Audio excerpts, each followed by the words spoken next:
I'd like to call the West Melbourne Brevard County Joint Community Redevelopment Agency to order August 9th, 2022. If you'd stand for the pledge and a moment of silence, please. I pledge allegiance to the flag of the United States of America and to the republic for which it stands, one nation under God, indivisible, with liberty and justice for all.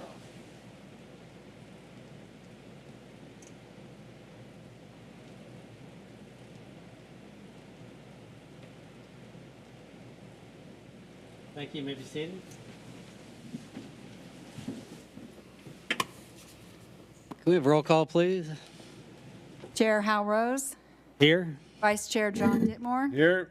Board Member Diana Adams. Here. Board Member Pat Bentley. Here. Board Member Daniel McDowell. Here. Board Member Stephen Trampus. Here. Board Member Andrea Young. Here. Board Member Christine Zonka.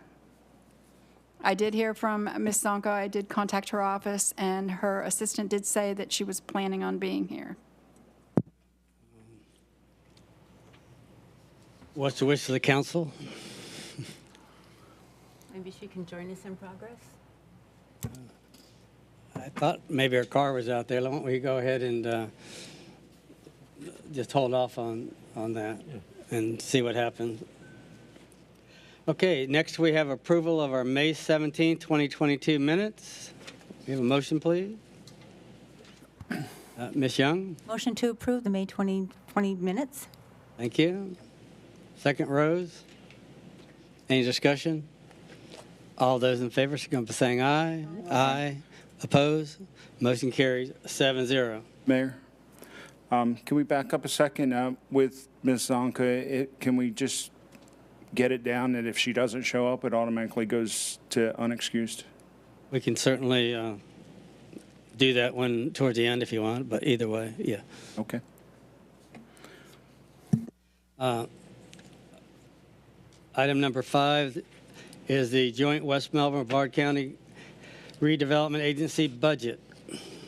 Yes, Mr. Chairman, members of the agency board of directors, at your last meeting, you had a tentative budget, and this is your meeting to adopt a resolution adopting the joint West Melbourne Brevard County Community Redevelopment Agency budget. In addition to tonight acting as the redevelopment agency, at the conclusion of the City Council's second public hearing on September 21st, you'll also adopt the agency budget as part of the City Council budget. But there is a requirement in statute for special districts to adopt the budget each year by resolution in Chapter 189 of the Florida statutes. So you have a very much a status quo redevelopment agency budget. It consists of projected revenues of $566,400 and budgeted expenditures of $105,800, and then in accordance with your vote last year to set reserves aside in equal amounts for a future year Ellis Road corridor and a US 192 corridor property acquisition for stormwater improvement purposes associated with redevelopment. So again, it's pretty much a status quo budget. There are expecting $281,300 in tax increment from the county and from the city of West Melbourne, and then about $3,800 in interest. There are 4 expenditure items. The first one is the annual $100,000 loan repayment to the city of West Melbourne. The current balance is $300,000, so at the end of next fiscal year, there'll only be 2 payments left. The annual $175 fee, which is due to accompany the required annual report that all special districts must file. $625 annual membership in the Florida Redevelopment Association, and in accordance with relatively new state legislation, a separate agency financial audit. We used to audit the agency financial records as part of the city audit, but the legislature wanted it to be a separate audit, and so we budgeted $5,000 for the independent auditor to audit the agency transactions. Again, the remainder will be set aside in accordance with the action taken by the board on May 18, 2021, to reserve in equal amounts future year land acquisition half along the Ellis Road corridor and half along the US 192 corridor. So there is a resolution attached as attachment 1. It's resolution number 2201. And unless there are questions about this status quo budget, I would recommend that you take any testimony that anybody would want to offer and then adopt the resolution. Thank you. Mr. Bentley? Thank you, Mayor. I think I'm pretty much in agreement with this, but I do have a couple of questions, Mr. Morgan. One is Melbourne dedicating money toward this and writing like we are? The purchase of land along Ellis Road? I don't know that answer. I should have. I noticed in the minutes that brought up last time, and I had not asked. I actually had met with the Melbourne city manager on an unrelated matter, and I neglected to ask her. But I will ask and get back with you what their intentions are. The second question, would it be better not to direct those funds, just to let them accumulate, and that may be what we use it for, but not limit ourselves to only doing that? You can allocate those in a future year. This is just consistent with the current policy that you voted on last year. But if you decided in the future that, you know, there's an acquisition opportunity and it's all on 192 because you need $1.5 million to do what you need to do and $750,000 won't do it, you could go ahead and make that decision. Right. So I didn't realize that. it's a reserve, but it's better if it is reserved for a purpose. Again, we have a good relationship with the county, a good 2018 interlocal, but there were times when counties and city redevelopment agencies in Brevard County were sort of challenging each other. And if you have it reserved for a purpose, at the time it was less likely that the county could come back and try to claw that back. I think that was low risk, but we always set aside reserves for specific purposes, just as a extra precaution, sort of belt and suspenders kind of thing. So you haven't lost any flexibility in the future, Okay. but it's just consistent with your current policy. Thank you. Wouldn't also they do this project with or without us? I mean, this project, I think, is going to happen regardless of what West Melbourne decides with this money. Yes. So think of the opportunity on Ellis as not only to support a road widening project, but also to support its future redevelopment, just like along 192. If a public agency can buy property and have property that has little value sort of behind the frontage for stormwater, it frees up developable property along the arterials that have more value. Typically, for a commercial property, a third of the property is consumed by stormwater, another large chunk by parking. In order to get, you know, larger, higher tax base, higher economic activity, if we are able to provide stormwater that could serve both a public purpose and a private purpose, there's a big one in Merritt Island that took this approach, and they've been pretty successful.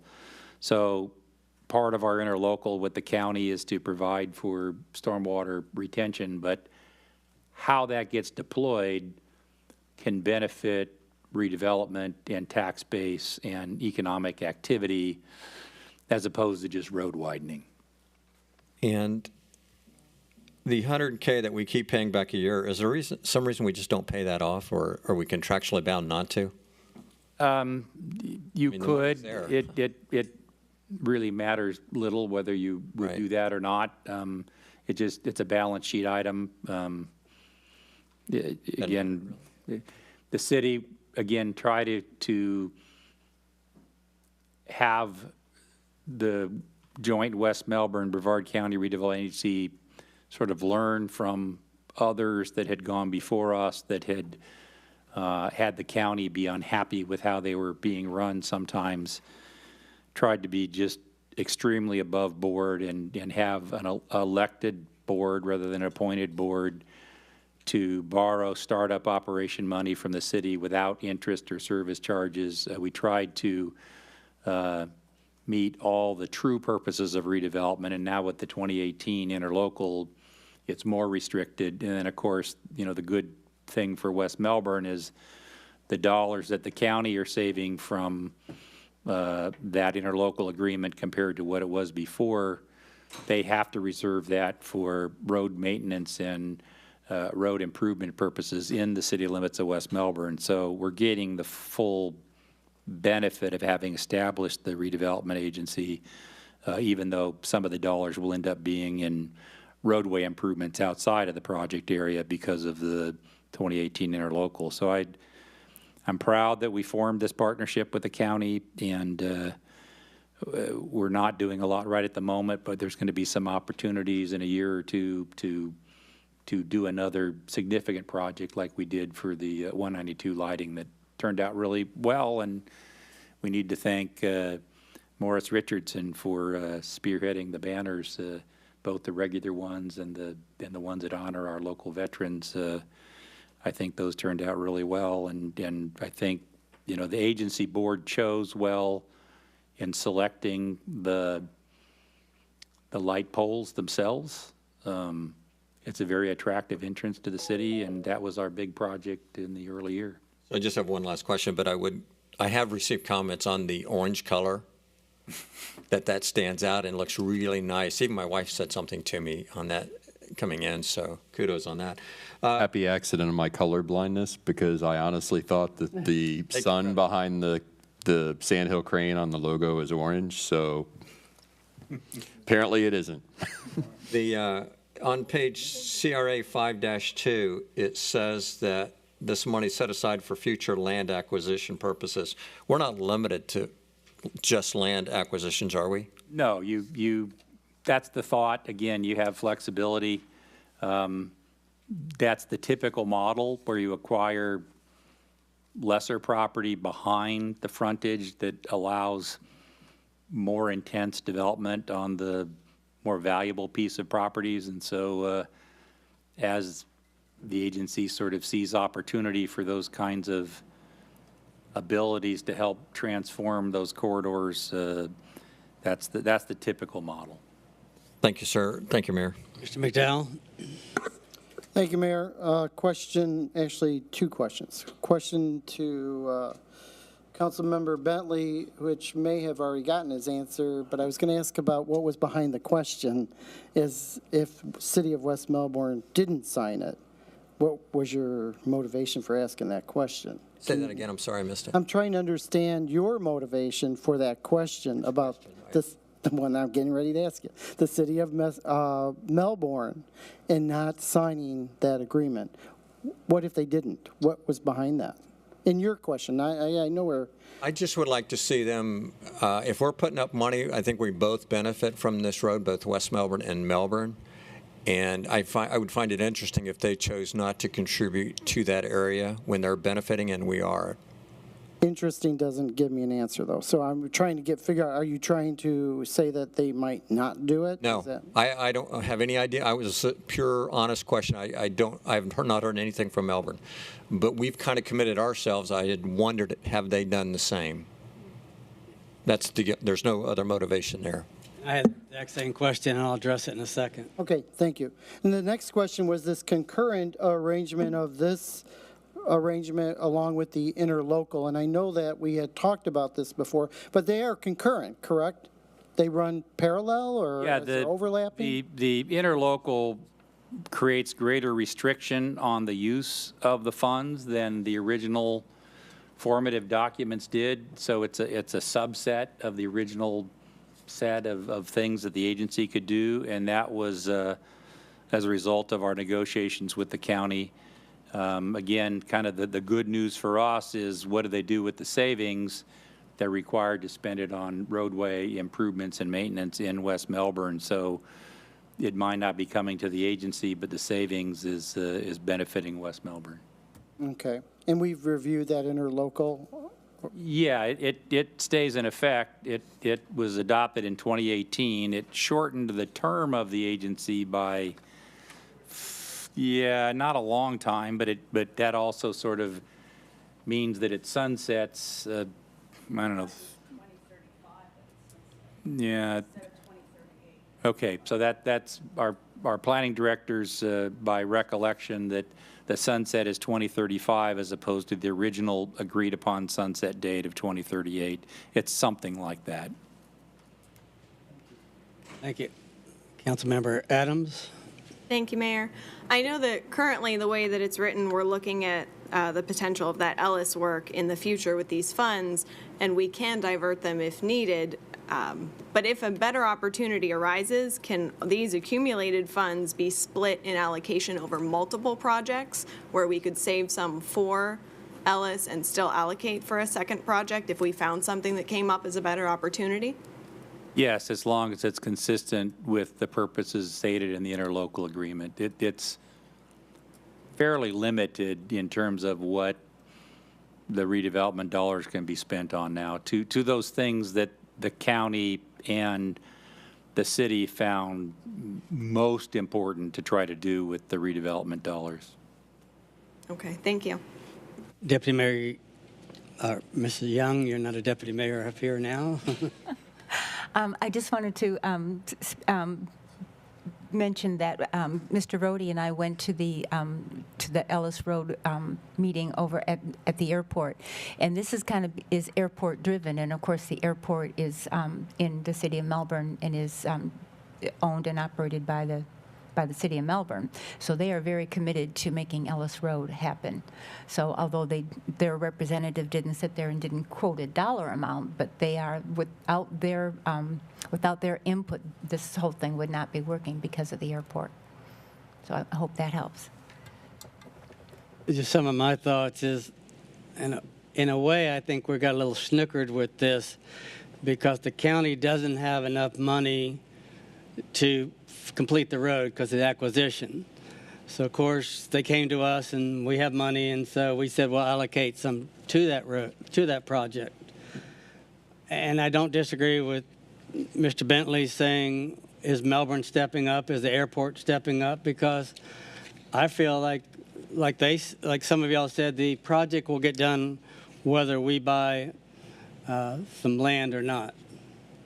And just for those that don't remember this, the NASA Boulevard, the one that runs in front of McDonald's heading towards the airport, Melbourne volunteered to take over that road because they want to control that whole road. Nobody really volunteers to take over a road for maintenance, drainage, and everything else. So this is very important to the airport, very important to all of us, very important to the community. So, we stand behind this project. Having said that, I'd like something in writing that says Melbourne and the airport contribute to this. And number two, even if we ask for the money, we don't control the money. We have to ask the county for the money. We just can't take all the money and spend it. Is that correct? That was Yes, the Ellis Road widening itself is not a City of West Melbourne nor a City of Melbourne project. It's an FDOT Brevard County project. That's correct, but we certainly will add to that, to helping them with the project. Obviously, both Melbourne and West Melbourne benefit from the project, and both cities and the airport authority have long supported the project. There was doubt that the intersection was ever going to be improved, and FDOT took that on and did a very good job with the interchange. As long as they support it with a checkbook, that'll be great. Mr. Richardson, you had a... Yes, sir. Since we've got a little time left in the CRA portion of the meeting, if I can give a little bit of a history lesson here for those who weren't with us and for those who may have forgotten some of the things leading to this. Back in 2018, the county was going to all of the community redevelopment agencies out there And at the time, they were facing some budget issues related to road maintenance, construction, reconstruction, things like that due to their charter restriction on tax revenues and other factors. One of the things they were looking at was doing away with all of the community redevelopment agencies entirely. The county would have the authority, county by law has the authority to create the agencies. County would have the authority to disband this board as the CRA board and put on the hats of the CRA board themselves and essentially do away with the CRA sunset or do whatever they wanted with the funds. They sort of use that as leverage to negotiate with all of the CRAs. And one of the negotiating points was that they had been funding the CRA initially at 95% of the TIF, the tax increment, which for those of you not familiar with CRAs, the way it gets its funding is based on the year-to-year, year-over-year increase in ad valorem property tax base within the agency, you know, compared to the baseline year. As part of the deal, the 95% contribution went down to a lower percentage, 50%. So, for example, in the fiscal year this happened, and the contribution to the CRA was $199,062 on the county's part. That went down to 96.8. Well, actually, I'm just going to mess up if I tell you the numbers. But anyway, that was the sort of dance going on with the county. It was either sort of meet us in the middle or it goes away entirely. Part of the negotiation also was what the funds could be used for. The county commission at the time was very much against things like facade improvement projects, like decorative street lighting, although we were already well down that road, so we were able to sort of preserve that. They wanted it to be for those infrastructure improvements, which it's now limited to: stormwater projects benefiting the district, sewer projects serving commercial properties in the district. And those are things that we bargained for to leave in there. Of course, they would have loved it if we committed exclusively to use our money for property acquisition for Ellis Road. That's one thing we can do with the money, but it's not the only thing we can do with the monies in there. Part of what we did, Scott and I did, that none of the other agencies to that point had done, was what he described earlier. We negotiated for something back. Okay, if you're going to reduce our TIF from 95% down to 50%, that 45% you're no longer giving us because you're saying you need that money to put in roads, put it in our roads.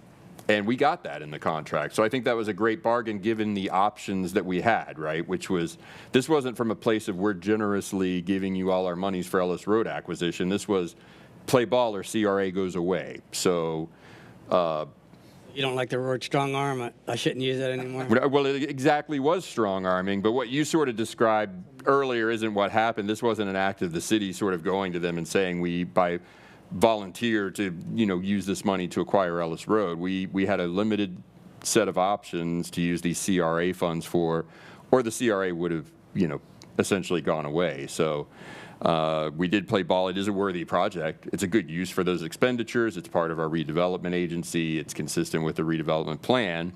Ties our hands a lot, but there, you know, there wasn't much in the range of choices there. So when we say, let's go see if Melbourne's playing ball, let's go see if the airport's playing ball, thump our chests some, we'll run into issues there. We don't have any leverage in this situation.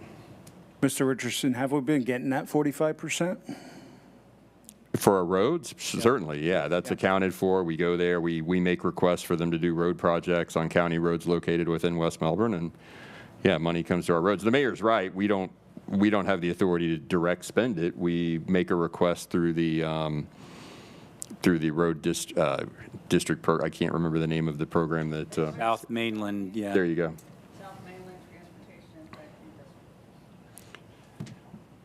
I think I'd like a little clearer wording. Instead of saying equal amounts for future years for Ellis Road and US 192, maybe there could be some different wording, because that just kind of says this is what it's going to be. It doesn't say, well, we can deviate and redirect it.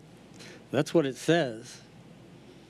So can we reword that somehow? Just like in 2021, the prior year, you had set it aside all for Ellis, and I think, Mr. Chairman, you were the one that suggested that we had needs along the 192 corridor, and so why don't we split it in half? And so that's what the board voted on. And so you can change it You absolutely can. But when they read it, they're not going to listen to our minutes, and they're just going to see what the legal document says. So I just want to be clear to them when we ask for the money that we're not trying to switch and bait them. So that's where I'm coming from. Ms. Young? Just one last comment back to the meeting on for Ellis Road. One of the main things we were trying to do was to get Ellis recognized as part of the National Highway System. And I have the letter here from FDOT.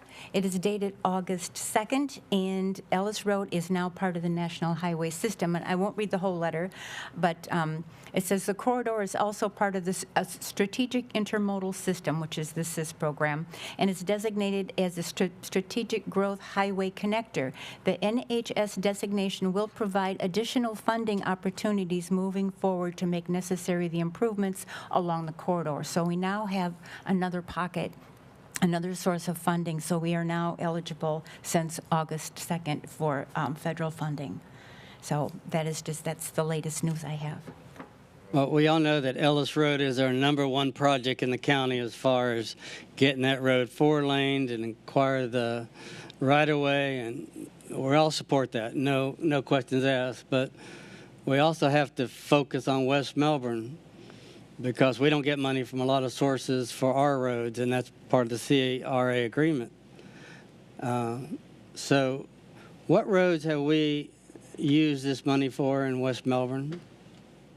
It's still reserved for Okay. future projects. Future. This money, so this CRA money has to be used just on, the money we're talking about being spent on roads in West Melbourne is not from the CRA pool of money. It's a different pool of money that you don't got it. see on this budget. But we talked about It's held by the county Right. in a separate fund. We check every year to see what that balance is. They really haven't had enough savings. You can see if you looked on page CRA 5-7 what it did. If you look in 2019, which in December of 2018, before the 2018 interlocal took effect, the tax increment was $556,000. It dropped in the subsequent year to $426,000. That the savings that's the county's portion of that is never left their control, but it went into a restricted fund for West Melbourne road maintenance and improvements. And none of that has been expended yet. Right. So with all that was a good discussion. What's the wish of the council?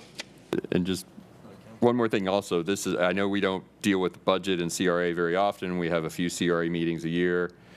This is a budget. The document that is attached is a budget, similar to the budget you're going to be adopting for the city. You're familiar with amending the budget. You're able to do that because funds say one thing right now. If changes come along that make you want to change the way that funds are allocated in there, you'll have that flexibility. Good. All right. Do we need a motion to accept this? Yes, a motion to approve resolution number 2201 of the redevelopment agency. We have a board member make that motion, please. I'll make the motion. And the motion is? What we just discussed. Okay. So I think what Mr. Bentley is saying, he'd like to make a motion to accept resolution number 2022-01. Mr. Ditmore? I'll second Mr. Bentley's motion. Made by the mayor. Thank you. It's very well said, Mr. Bentley. So, all right, any other discussion? All those in favor, signify by saying aye. Aye. Aye. Opposed? Motion carried 7-0. And item number 6, is there any comments, now that we're almost finished with the meeting, from the public? Going once, twice? All right, thank you, public. And Mr. Framford, did you want to make that motion? Sure. Just to reflect in the minutes that Ms. Zonka's attendance was unexcused. All right. Does that need to be a motion, or just to reflect that in the minutes? I don't know the procedure. Mr. Attorney? Ms. Richardson? Yeah, she is absent. There would have to be a motion to excuse the absence. So in the absence of such a motion, it is by default an unexcused absence. Okay. Very good. But So it just- can be reflected in the minutes that the absence was not excused. Thank you. Seeing all of this agenda is complete, we'll adjourn the CRA meeting. All right. We'll take a few-minute break because I got to change the name tags here to protect the innocent here.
Hey everyone, I'd like to call the West Melbourne City Council meeting to order. It's August 9th, 2022. Apologize for starting late. We had an earlier meeting, as you know. So if you'd stand for the pledge at a moment of silence, please. I pledge allegiance to the flag of the United States of America and to the republic for which it stands, one nation, under God, indivisible, with liberty and justice for all.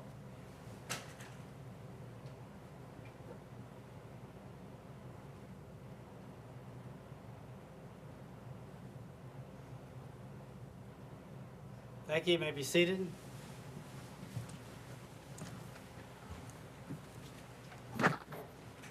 We have roll call. City Council, please. Mayor Rose, Here.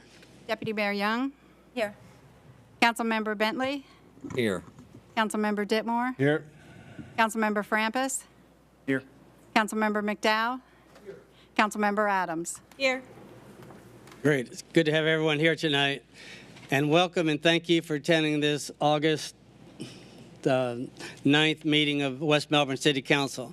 Members of the public are welcome to speak on any issue, whether it's on tonight's agenda or any issue that's important to you. Each person who wishes to speak needs to fill out the speaker cards. They're located by the front door, and give it to the city clerk ahead of time if you would. When you come to the podium, please address all your comments through this chair, and we'll allocate 3 minutes. All right.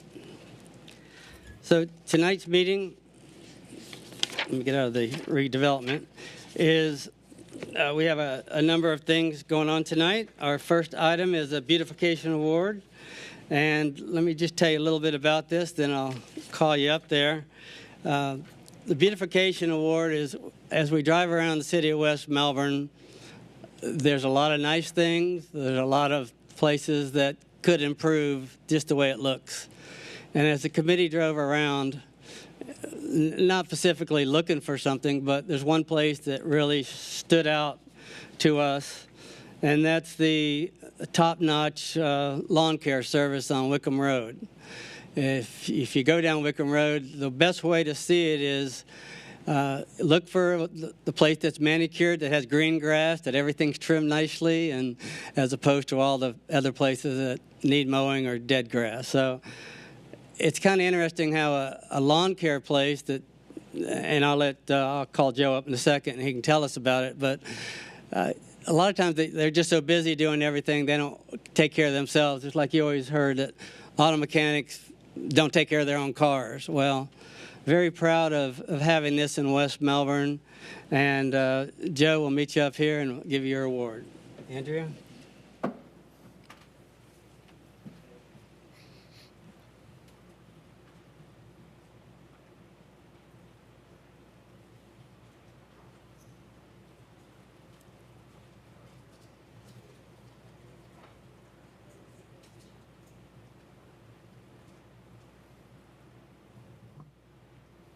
So like I was saying, I apologize, my back's to you. The award that we're giving tonight, and there's a sign as you go down Wickham, again, it's between 192 and NASA, if you would, but just look for the green grass on the east side of the road. And they do a lot of business, I believe, around town. I see your trucks and all your equipment, and I know you probably have 100 employees, I'm guessing. I don't know.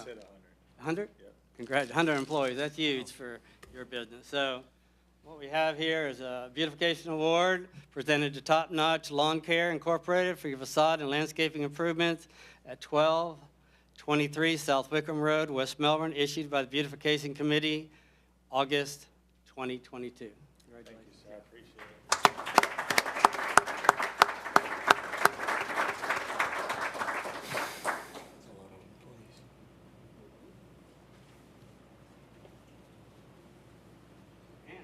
Wait, there's more. Wow. This is not an autographed picture, but it's a picture of their facade. Looks like. You can drive by and see the building. So, if you want to come sign it, I think we do. Thank you. you. I Tell appreciate you. tell us a little bit about your business. Keep it 3 minutes or less. No, go ahead. Yes, sir. So we started off when I was a kid, and started off when I was younger, kept going. I started Top Notch in 2005 and just slowly started acquiring accounts. Our base is in West Melbourne. We do a lot of work in the city, and this is where I live as well, so it's important to me to make the place as nice as I can. It was a privilege to get this location, and we've done as much as we can with it. To me, it's super important.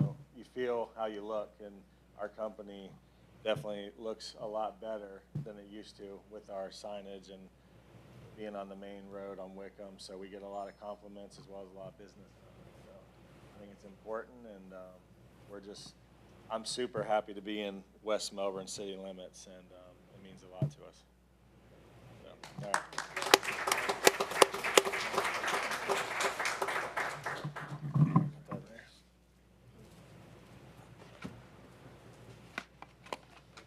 Yeah, thank you guys. Thank you, sir. Maybe we'll hire him.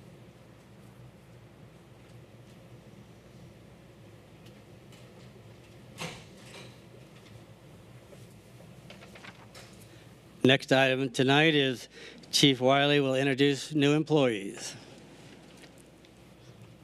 Holy cow. Big group. I feel like I'm doing roll call, Mayor. Yeah, there you go. You talk about top-notch. This is top-notch employees. We have 3 officers that just graduated the academy on July 28th. Sean Carter, Nicholas Earl, raise your hand as I call your name, and Ryan Krueger. They started on August the 5th. We also have a gentleman, Jaden Richards, who is our public service safety aide. He started along with the other 3 gentlemen. So I'm going to have each one of them come up and tell council a little bit about themselves. And Mayor, as you normally do, grill them. No, that's your job. Start off with Sean. I'm Sean Carter from Sacramento, California, coming from the West Coast. I did 20 years in the Army, recently retired in September 2020. My wife is originally from Orlando, so she got us from Washington State, where we were, out here to Florida. Still learning the area. I didn't know about this part of the state, because I live in Osceola. So she told me to look over here for employment. It's a better side of the state, and she was right. Oh, good. I definitely appreciate you guys having me, and West Melbourne is the best city so far. All right.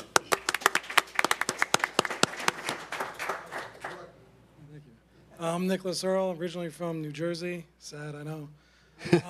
I served 8 years in the Army as an MP. I got out and I started my own business, a pizzeria up north. COVID came. New Jersey shut everything down, so I sold it. Moved down here because this is where my family lived for the last 10 years. So my younger brother lives in West Melbourne, so I wanted a chance to give him a ticket. But I looked at all the towns around while I was I started the academy on my own, and West Melbourne is the best town. They have the best equipment, best people, so I wanted to come here. It's a small town feel, which is where I'm from up north. So it just felt great to me, so I'm happy to be here. Thank you very much for having me. Thank you. Evening. My name is Ryan Krueger, originally from the Keys, born and raised down there. My wife and I both. We moved up here. I've been a resident of West Melbourne for about 5.5, 6 years now. I don't have military experience like my friends here, but I do. I did nuclear security for about 5 years, and come from a background of law enforcement. My father's retired with Lee County down in Monroe, and this has always been a goal for me. So glad to be here. Chief has given me a great opportunity, and extremely grateful. So, excellent. All right. All right, bat and cleanup here now. Save the best for last. Yeah. My name is Jaden Richards. I'm from England, and I'm very grateful for the opportunity to be public service aide. My family on both sides, all in law enforcement, so I have a lot of blue blood. Currently going through the process of getting my citizenship, so hopefully soon I'll be joining my fellow officers as an officer as myself. So I want to thank you again. Thank you for the opportunity. I previously worked at Target, the one in Hammock Landing, so I worked very closely with West Melbourne and grew to love them as a family. So I decided to come on board and eventually become an officer. Loss prevention, yes, security. Excellent. Thank you.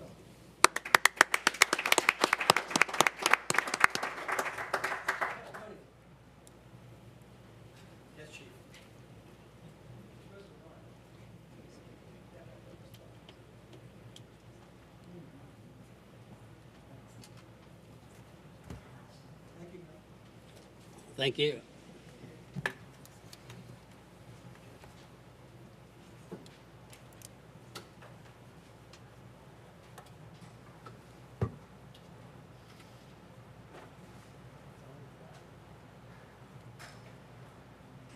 As mayor's privilege, I'd like to add an item to the agenda.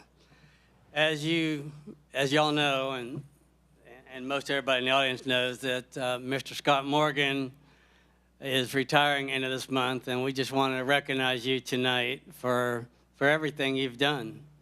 This is your last meeting of the year, unless we call a bunch of special meetings, which is very possible. But Mr. Morgan, I don't even know if we have word to thank you for where you brought this city. I've been on this council a number of years, and we've seen the good, the bad, and the ugly, and you certainly brought us to the next level, the city to the next level.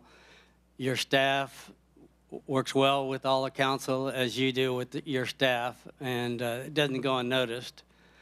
We were financial problems back when you started, and we've dug ourselves out of the hole, and we look around the city, we're just doing great. So again, it just there's just so many things we can say. I know Councilman Bentley had a list of all the things that you've done. I don't know if you have that handy, but it's like it's just a whole lot of things. And I just have a little piece of paper here. It doesn't have much on there, but you know, the faces have changed through the years of council, of staff, but yet the city continues to go in that positive direction.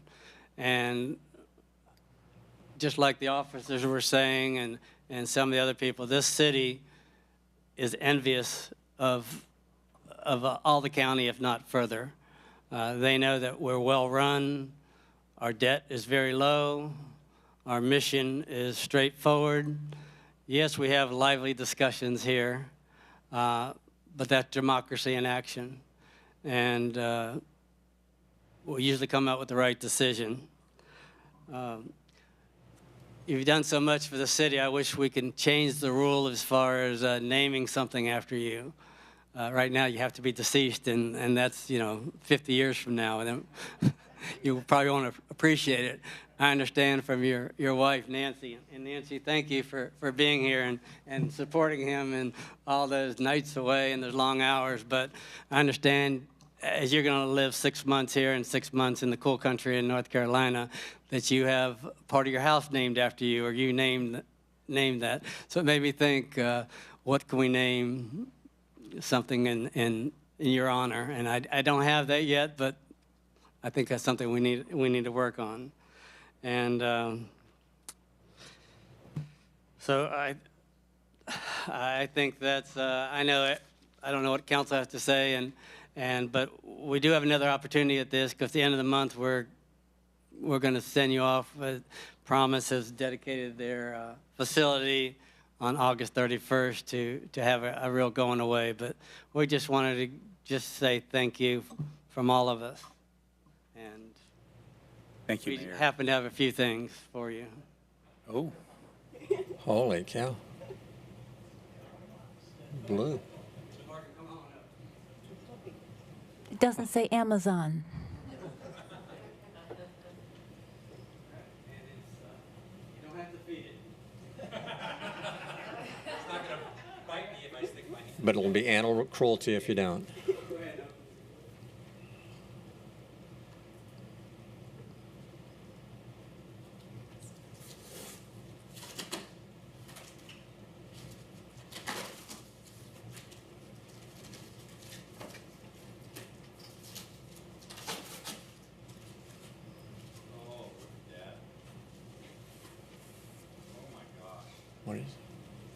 another plaque. In these cold winter nights. Oh, thank you. That will be perfect. Look at that. Oh, wow. Today's the perfect day to try it out. Try it on. Try it on. Try it on. This is really nice. Thank you very much. You're walking through the snow, you can think of us here in Florida. Wow, it's got a vest too. I'll leave that off for now. Chief, can you let BCFR know that we might have a heat stroke incident here in a moment? We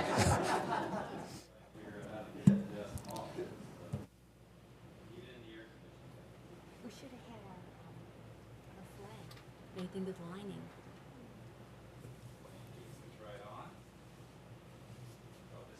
Take your jacket off. Over his jacket, yeah. Oh, you did? Okay, it's got West Melbourne. I just got the logo.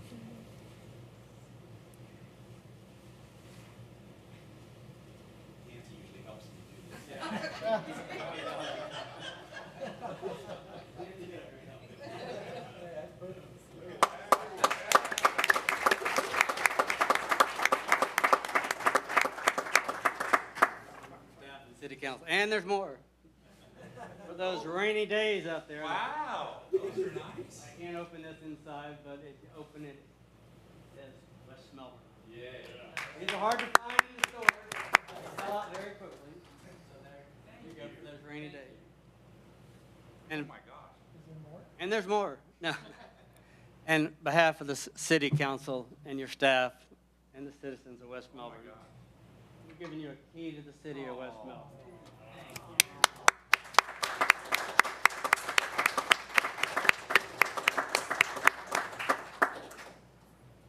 I know you're very stingy with these mayors, so this is, It's a big deal. this is an honor. Thank you so much. Thank you for all you. Oh, this is great.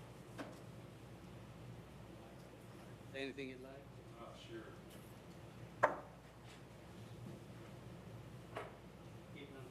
You know, I need to, first of all, thank my wife Nancy for all the council meetings and planning and zoning board meetings and all the night meetings with citizens but it's a real pleasure to serve in local government an entire career, to be part of where democracy works and to serve the citizens that you serve.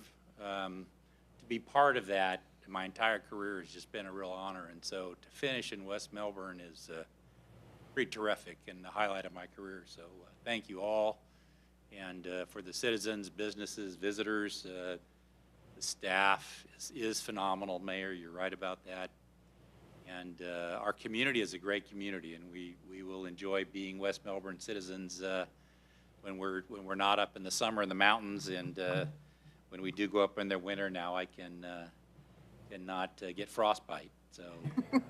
So sure appreciate the opportunity to have served, and with all of you and your predecessors, thank you all.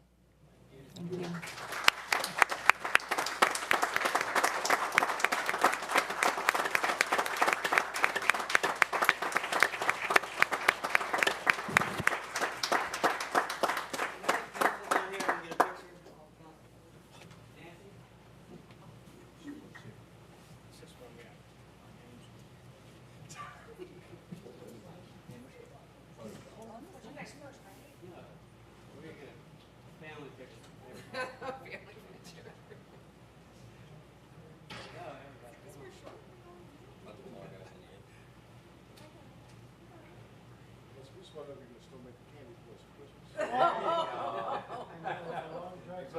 Don't tell Nancy. Everybody get a little closer.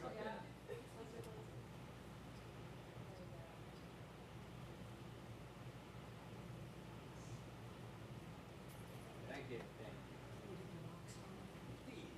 Thank you. Okay. Don't wear my coat. Okay, I'll take your coat.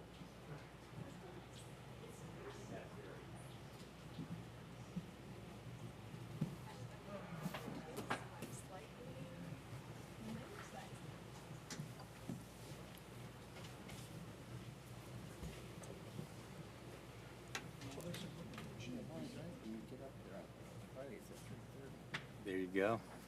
But a fun one.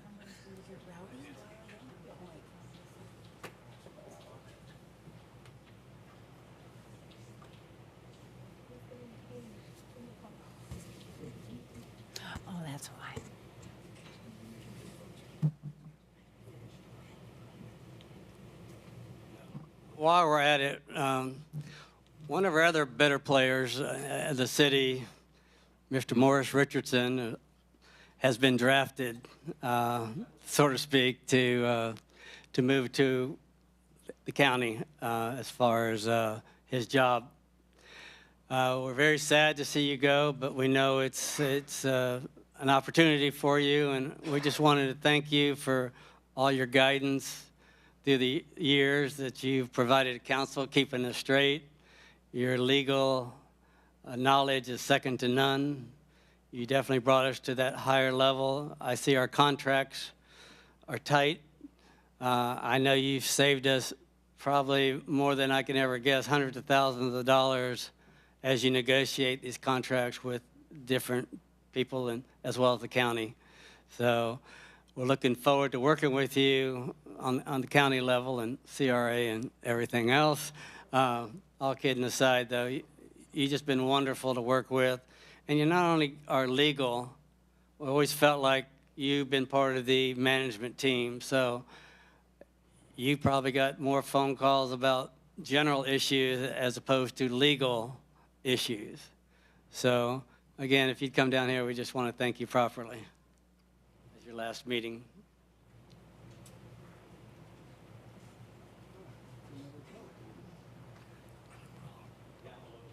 Got you an orange banner. Morgan got a quote. I'm wondering if this is a flak jacket where I'm headed, but Well, we know how much you like basketball, so it's not a basketball. No, football. Go ahead and open it up. There. Yes, sir. Thank you, Mayor.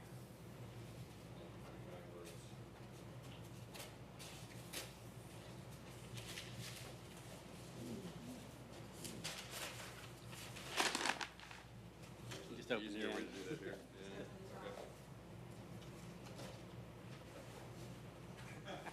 Krampus may have been onto something.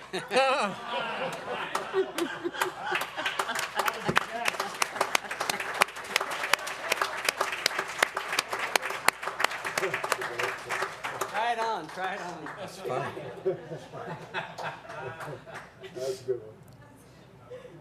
Sorry, I didn't Christine has called me as this is among my other duties as assigned, so I love it. Thank you. That'll- Couldn't have designed a better banner myself. Put that in your office up there. And it looks like it has some Miami Dolphin colors in there if you look carefully enough. Yes.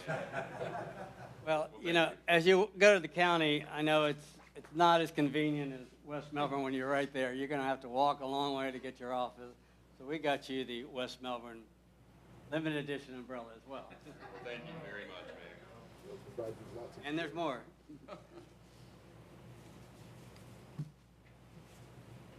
Nice plaque to hang up in your office. It says West Melbourne presented to City Attorney Morris Richardson, also known as Mr. Morris, in appreciation of years of dedicated service and commitment to the City of West Melbourne, August 31st, 2022.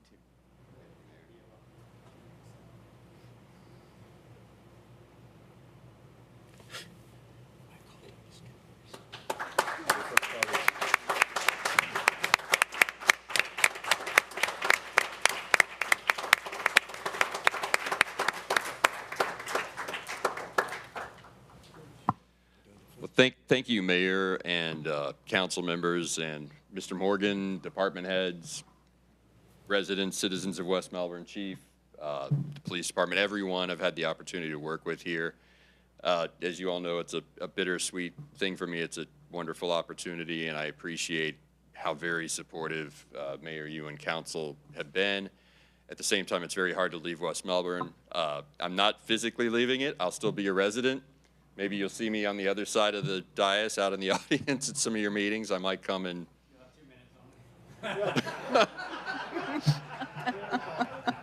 I sense a First Amendment lawsuit, Mayor.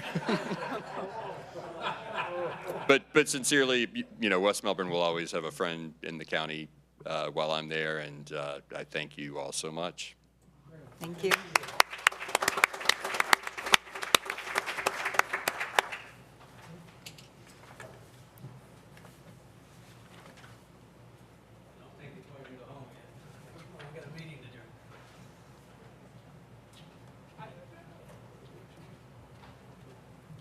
works till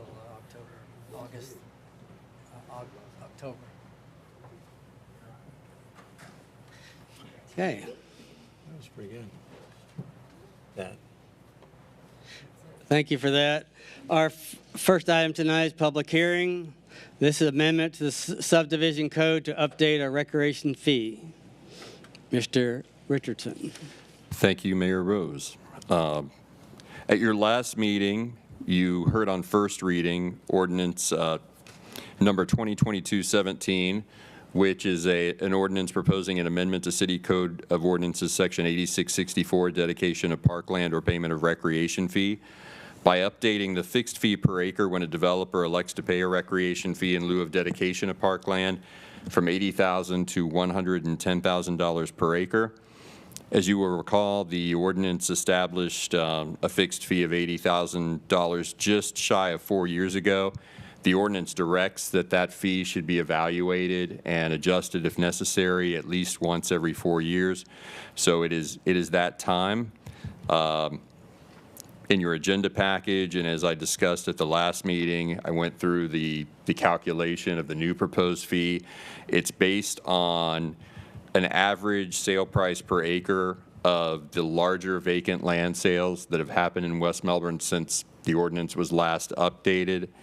Land sales that would have been large enough that a portion of the land could have been purchased by the city conceivably and used for park purposes.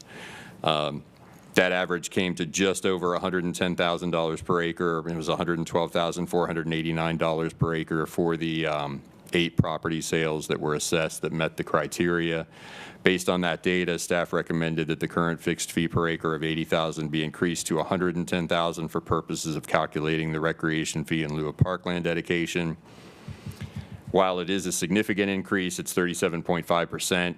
That does reflect the reality of the burgeoning real estate market over the 4 years since the $80,000 fixed fee was initially established. And unless there are any questions, I now read second reading of ordinance number 2022-17. An ordinance of the City of West Melbourne, Brevard County, Florida, amending Chapter 86 subdivisions, Article 2 improvements, Section 8664, dedication of parkland or payment of recreation fee, updating the fixed fee per acre when a developer elects to pay a recreation fee in lieu of dedication of park and recreation land, providing for severability, providing for conflicts, providing for codification, and providing an effective date. And I'm happy to address any questions or concerns council may have. Thank you. This is a public hearing. Does anybody from the public wish to address City Council on this topic? Seeing none, we'll close the public hearing. Mr. Frampus? Thank you, Mayor. I make a motion that we adopt the second reading ordinance 2022-17 as written. Thank you. Mr. Ditmore? Second. Any discussion on this motion? I just want a quick comment. I think this is long overdue. As you said, the prices are going up, and we'll use this money to enrich our parks. We can't use it for maintenance. We can't use it for cleaning and paving roads or anything like that. We'll use it to make our parks even better. And whether we acquire land, whether we just improve the parks with capital purchases. So thank you for doing that ordinance. Okay, we have a motion second on the floor. All those in favor, signify by saying aye. Aye. Aye. Opposed? Motion carries 7-0. Item 5B. That's fun. This is ITG mixed-use office townhomes at Pinecrest. And Christy Fisher, our planning director, will take it from there. Right. The reason why you have this on your agenda is because, remember, we have to advertise all these types of items that require public hearings. And so we did the advertisement. The applicant at last week's Planning and Zoning Board meeting decided that they wanted to postpone that meeting till September. And since they're your advisory board, they have to hear the items first before it comes to you all. So if they're postponed till September 13th, then your action would have to be postponed till afterwards, September 21st. This is for property that's on Wickham. And, rather than sort of taking things piecemeal, since the 4 items all have to do with the one property, we're just asking you all to make a recommendation to postpone the small-scale comp plan amendment, development agreement, preliminary plat, and the code amendments till September 21st. So we just need a motion from council. Councilman Ditmore? Thank you, Mayor. I just want to make a motion to postpone the hearing for this item till September 21st, 2022. Thank you. Councilmember Adams? I'll second. Any discussion? Ms. Fisher, does this have to be advertised again, or I don't want to snooker the public by thinking that not getting proper notice. So is this legal just to do it without advertising? It is, but what I already directed my staff to do is to go ahead and do the courtesy notices, the mail out to property owners surrounding the property. We did that last month for the August P&Z because it had already gotten postponed once, so we will do it again now in September to the surrounding property owners. That's probably more advantageous than doing a Florida Today advertisement. But no, we don't have to do that. That's the whole reason for coming to you all. But it's also been our policy that, let's say in September, this applicant wants to postpone again, then yes, then we insist that everything be advertised all over again. Mr. Richardson? And if I may, Director Fisher, if I can just suggest that we also reach out to the mayor of town of Melbourne Village about the date change. I know there were some village residents and commissioners that were interested in this proposal. Will do. Thank you. Very good. That's it. Anything else? Okay. What's the wish of the council? Okay. All right. I think there's a motions out there. Any other discussion? Okay. All those in favor, signal by saying aye. Aye. Oppose? Motion carries 7-0. That concludes the public hearings for tonight. Next, we have the public forum where speakers are allocated 3 minutes to address City Council on any topic. Do we have any speaker cards? Look in your... Okay. Nothing for public forum. Okay. Then we have the consent agenda. We have 6 items on that. I'd like to pull item C. Anything else pulled? I have questions on C, D, and F. Okay, let's just go through them and then we can do them maybe all at the same time. Yep. Item C. So this is appointing a new member to our Police Officer Retirement Board where there's 5 members. Can you clarify? Yes, under the state statute and our local ordinance parrots the state statute exactly. There are 5 members of the Police Officer Retirement Board of Trustees, 2 residents appointed by the City Council, 2 police officer members elected by the membership, and a 5th member selected by the other 4 who must then be appointed by the City Council as a ministerial action, meaning the council doesn't have any choice but to confirm the appointment that's been made by the Board of Trustees.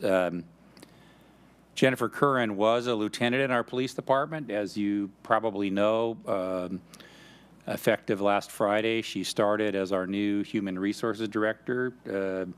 Our new city manager, Tim Rohde, made a really good choice in appointing her to that role.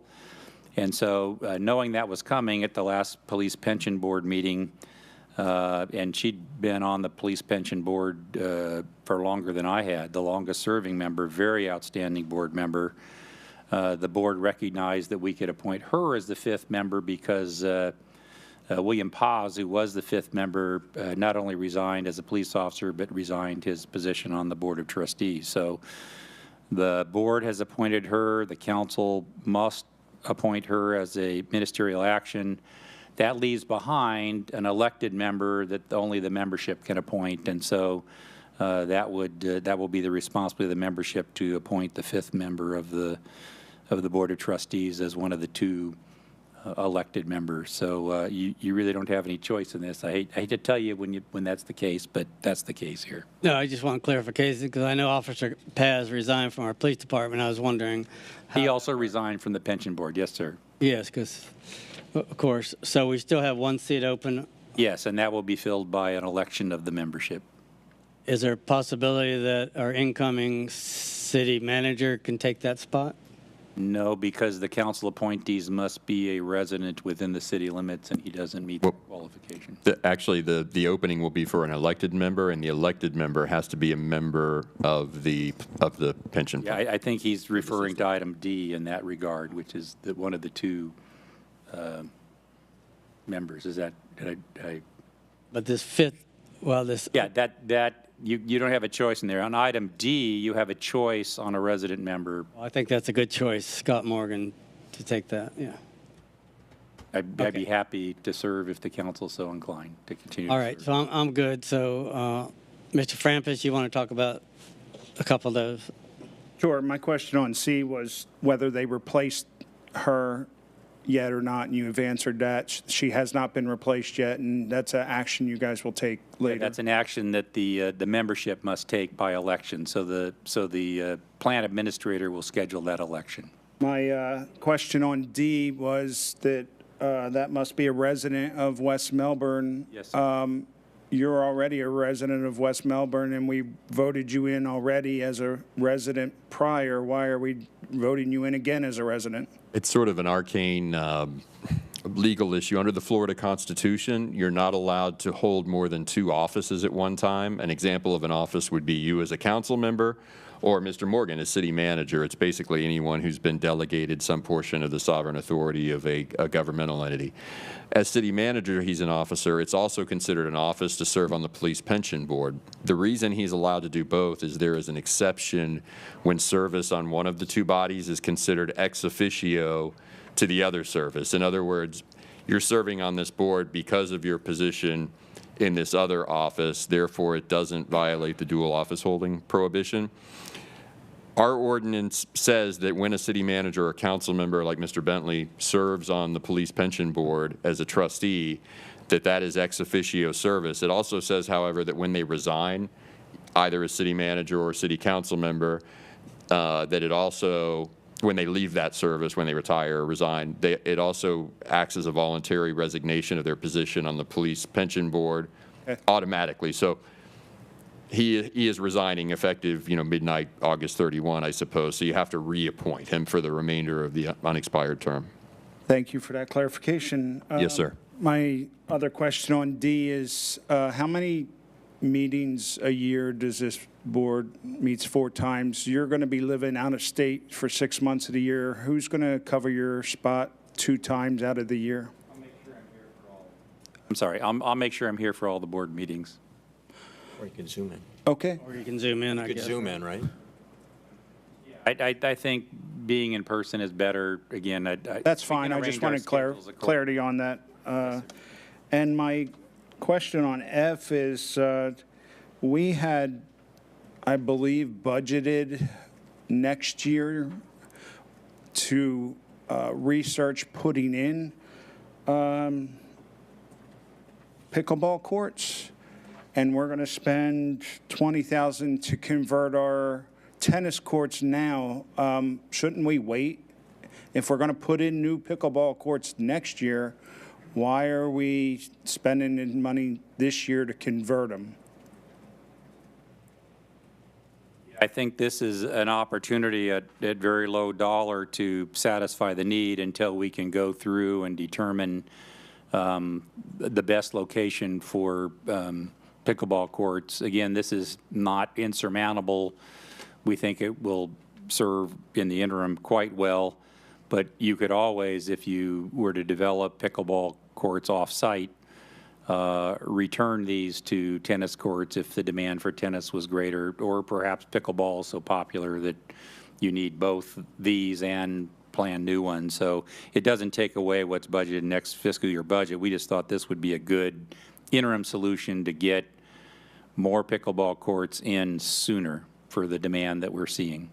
So are we looking at converting them as Ashley Manor did, putting 2 courts on each side, so there'd be a total of Actually, 4? Actually 6. There's enough room here for 6, 3 on each side. The courts are big enough for that? Yes, sir. And the poles will be removable so they can turn them back into tennis courts? Yeah, if we have to as convert needed? it back to tennis courts, we could convert it back to tennis courts. Yes, sir. Thank you. All right. All right, so we have, we're open for motions. Motion to approve the consent agenda as written. Thank you. Mr. McDowell? I'll second that. All those in favor, signify by saying aye. Aye. Aye. Opposed? Motion carries 7-0. Bring us to the action item. Our first item up is City Manager's Administrative Purchasing Limit. Yes, Mayor, members of City Council, this is the first reading of a proposed ordinance that would increase the city manager's administrative authority for purchasing.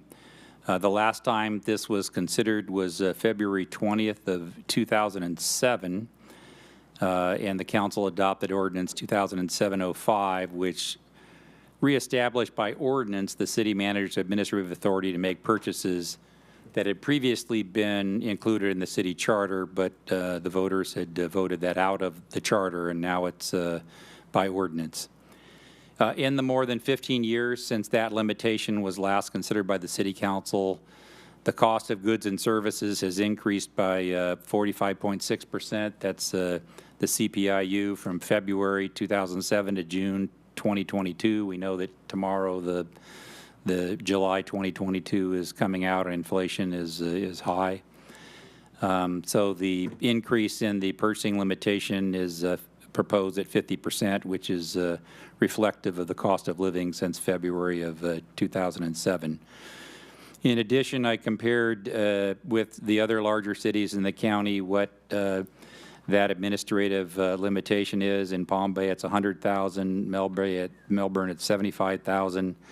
Titusville is 50. It's for budgeted tangible items, projects, and equipment. I'm trying to figure out what that excludes, but that's what it says.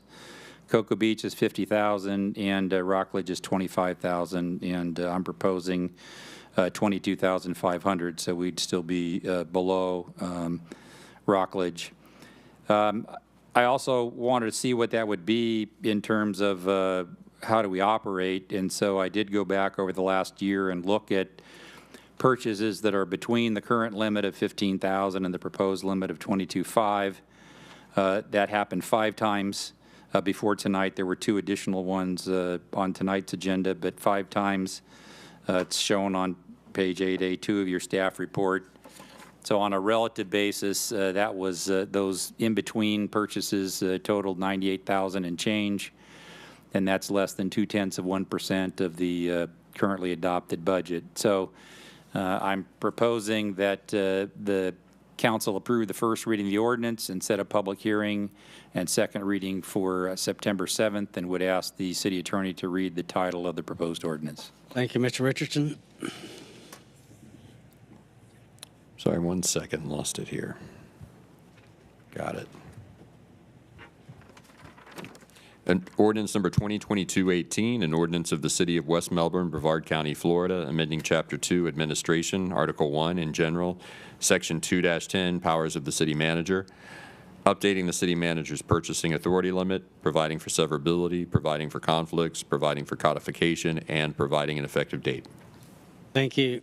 Mr. Bentley? Thank you, Mayor. I would make a motion that we approve the first reading of ordinance number 2022-18, with the exception that I would make it 25K, not 22.5. I'll second that, but I'd like to put a caveat on that. But any purchase $10,000 or more, anything under $25,000, but $10,000 or more, that you just send us a memo that we purchased something in this amount. Is that? But you don't need our approval. Don't need our approval if it's under 25,000. Fine with that. Okay, he accepts that, so. But I want it to be 25K, not 25. 25. That's what I seconded. All right. Thank you. Okay, any discussion? Mr. Ditmore? Well, Mr. Bentley beat me to it, and I was to say 25 was going to be the number, so yeah, I'm good. 25 going once, 25 going twice. Okay. Okay. Mr. Frampus?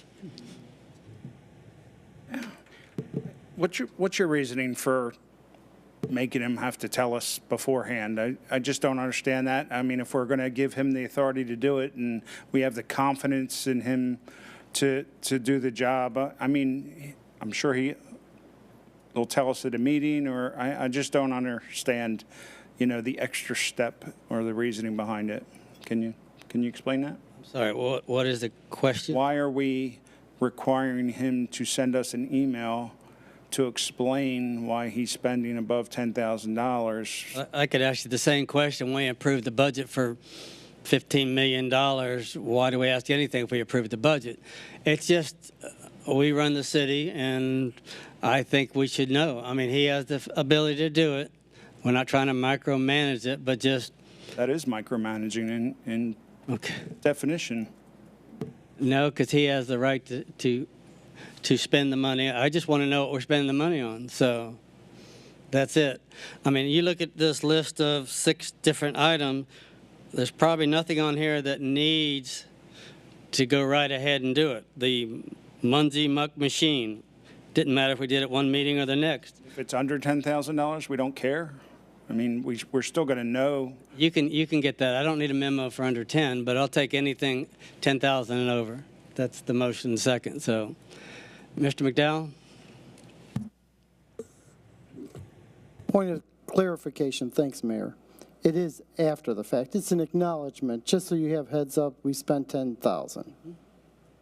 That's the concept, right? Yeah. Just so you have an idea. And when you said we, who are you saying? You want him to send it to all of us? Sure. If you don't want it, let him know. But I just like to see what we're...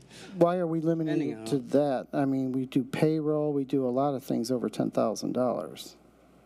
Don't we? There's only 6 items on here in the last couple of years. The city spends a lot of, well over $10,000. Name one thing. Payroll. No, that's a function. So that's okay. But this is budgeted, approved, we pre-approved it, it's all set. So it's just about acknowledging that the money went out of the bank at this point, right? I just need clarification. I don't mean to make you feel like, I just want to understand. Well, let's take the reuse expansion feasibility study. Just knowing that that's something we're doing as opposed to a year and a half later when we get the study back, at least we know that those things are happening. I mean, these are big ticket items, and we're in charge of the budget. And so we wouldn't see those normally at all. How would we know? Currently, we would know 12,000 now. They can spend 12,000 without sending any notice, correct? Isn't that what it is? 12,000. Yes. So they've been spending 12,000 all this time, and we didn't know. 15. 15?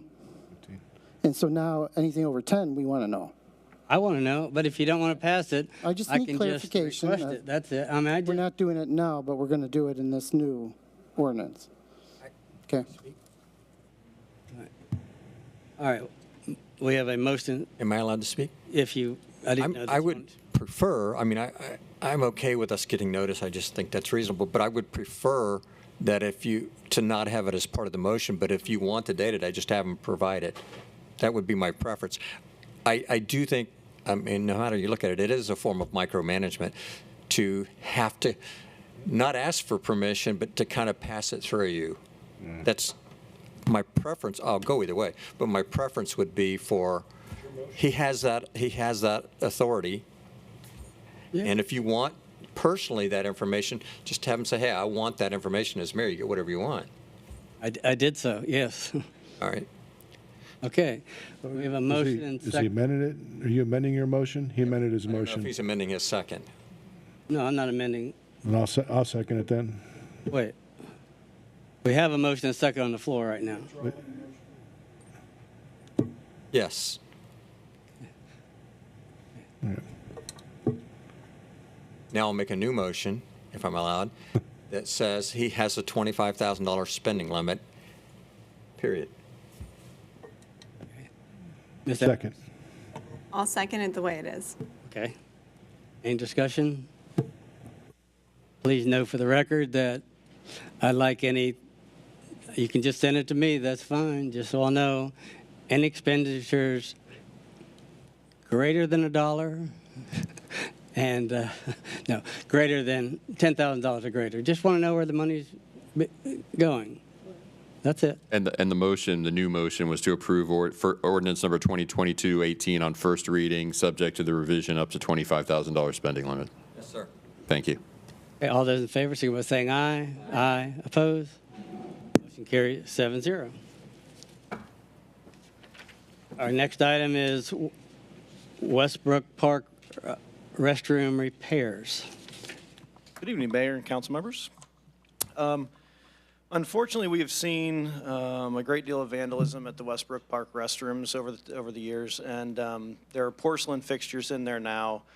We're proposing that those all be replaced with stainless steel so that we can hopefully move past this, where we're having to close and lock the bathrooms at the Westbrook Park just due to the vandalism. And there's so much so now that it's a safety concern. So we can't leave the restrooms open at this point because there's sharp shards of, from the sinks and toilets that have been smashed. And so we're hoping to get 3 proposals for this work. We did have 2 included in the staff report. We did receive a third from Brothers Construction after the deadline for putting this together for the staff report. It was higher. It was at $61,943.60. We just recently had the Clements Road Park restrooms refurbished, and we were pleased with that contractor. That contractor did submit a quote to do this work. That's the one we're recommending, so we're asking that council authorize the city manager to execute an agreement with MGM Contracting to replace all the porcelain fixtures in both men's and women's with stainless steel fixtures, and also add a new ADA-compliant drinking fountain out front. Thank you, Mr. Ditmore. Thank you, Mayor. I'm going to make a motion. I have a question then afterwards. I'll make a motion that we authorize city manager to execute the agreement with MGM Contracting for $55,000 for the repairs to Westbrook Park restrooms. And with that, I do have a question. Is there power over there by chance? There is power, yes. Is there any thoughts given about putting security cameras up, at least one? We've added a couple of security cameras to that area as a deterrent, but currently they're locked because of the damage. But we do have a couple of security cameras that are covering the entrance to that, yeah. So they'll be able to pick up? One covers as you're coming in, it covers the parking area as you're coming in, so you'll see vehicles coming and going, and then one aims towards the entrance, and so you'll be able to see who's coming and going, or But you won't be able to see them doing you won't be able to it's see not the going to be damage. facial recognition or anything like that. It's But, just, well, will you see somebody damaging the equipment, or is it too far away? there are no cameras inside the restrooms. Not inside. I'm just saying going into the restrooms, like the people going into the restrooms. Right, we'll see people entering and exiting that restroom. Okay, that's what I was asking. Yes, Okay. yeah, so the All right. walkway, you'll see them coming and going, and then also that parking area. Okay, all right, okay, thank you. Ms. Adams? I'll second, but I also have a question. I had been by Clements Wood. I saw the upgrades to that restroom.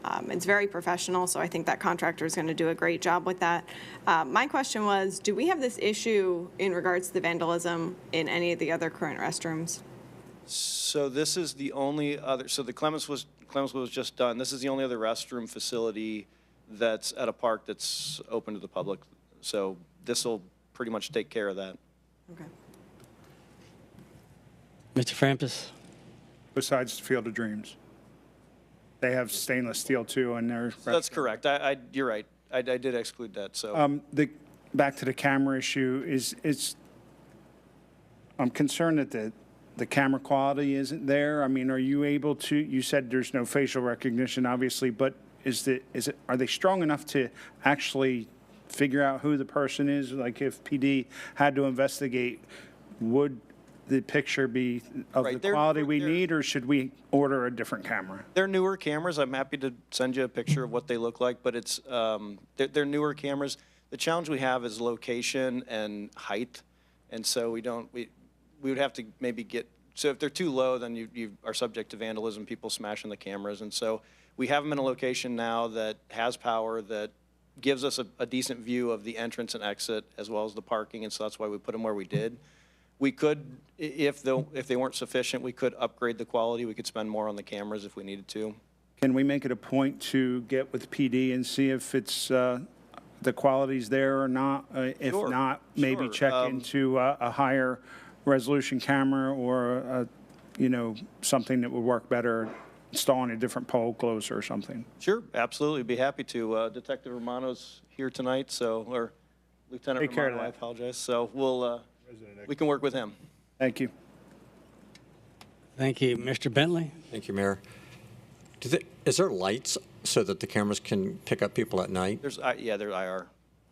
And do they turn on a light, a visible light? They don't. It's an infrared light in the camera that picks up in the evenings. The cameras themselves don't trigger a light for motion or anything like that. Yeah, and you got it, and that's fine. But we did purchase some for our neighborhood for the entrance of Ashley Manor, and they actually turn on a light, visible light, when you walk in its path. And one thing it does is it lets people know they're being recorded. They tend to behave a little differently when they know they're on video. And it may prevent something from happening just because, they got video here, I got to be more careful. Sure. No, it's a great idea. Again, the concern for us is the height. And there aren't a lot of great places existing that have power that are a little taller for us. I think it also allows to record in color as opposed to when IR, it goes to black and white. So something to think about. Is that something that we need to install in that area if height is a concern? Install a new pole somewhere with something else for power? it to be mounted on, because you don't want to have it and then not be able to use it by the police department or somebody. So they're relatively new in that location. We haven't had an occasion to use them. The police department haven't had the need to pull it because everything's locked right now. So we haven't had the opportunity to see how these perform for them. Happy to have them look at them, see what they think. We can always upgrade the cameras if we want higher quality with a more of a zoom if we need to. But if we needed to explore other options, then we'd be looking at electrical in different locations with a pole, and so that just wasn't part of the scope of this. Sure. Mr. Bradford, perhaps we can put some signage up there that say you're being recorded or something. Sure, I think it actually has a couple of, in the pavilions, I think there are a couple of those already. But near the bathrooms probably where most of the vandalism. We'd be happy to put a sign up. Mr. McDowell? Thank you, Mayor. Unsolicited, I was informed about this situation. I don't forget exactly why, by a couple of park folks. And is the stainless going to solve the problem in itself, as far as they can't damage that? I can't guarantee that they're indestructible, but they're certainly more resilient than the porcelain fixtures. And our position on that was we don't want to keep investing in the same porcelain fixtures and replacing with that. We thought stepping it up to stainless steel was going to at least help out with the problem. And is it isolated? We don't have these problems anywhere else.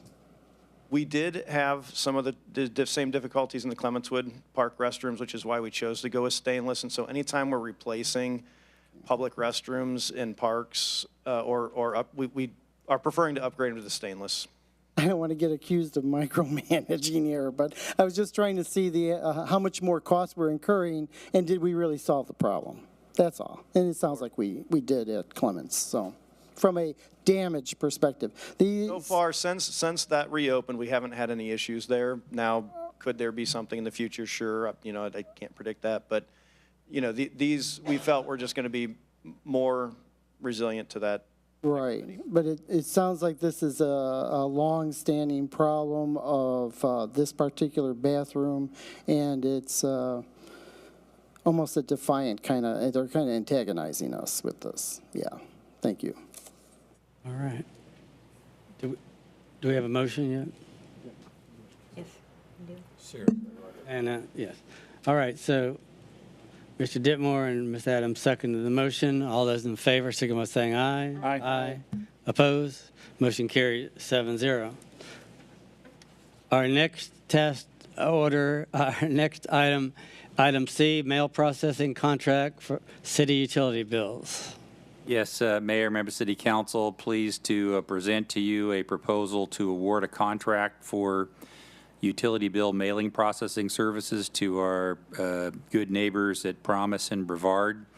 It's proposed to be an initial 3-year term beginning September 1st. When I got here, I wanted to do what I'd done in Northern California and have utility billing services processed by persons with special needs. So I got a hold of the Brevard Achievement Center, and they've been our mail processing service for the last 12 years, and they've done a great job for us.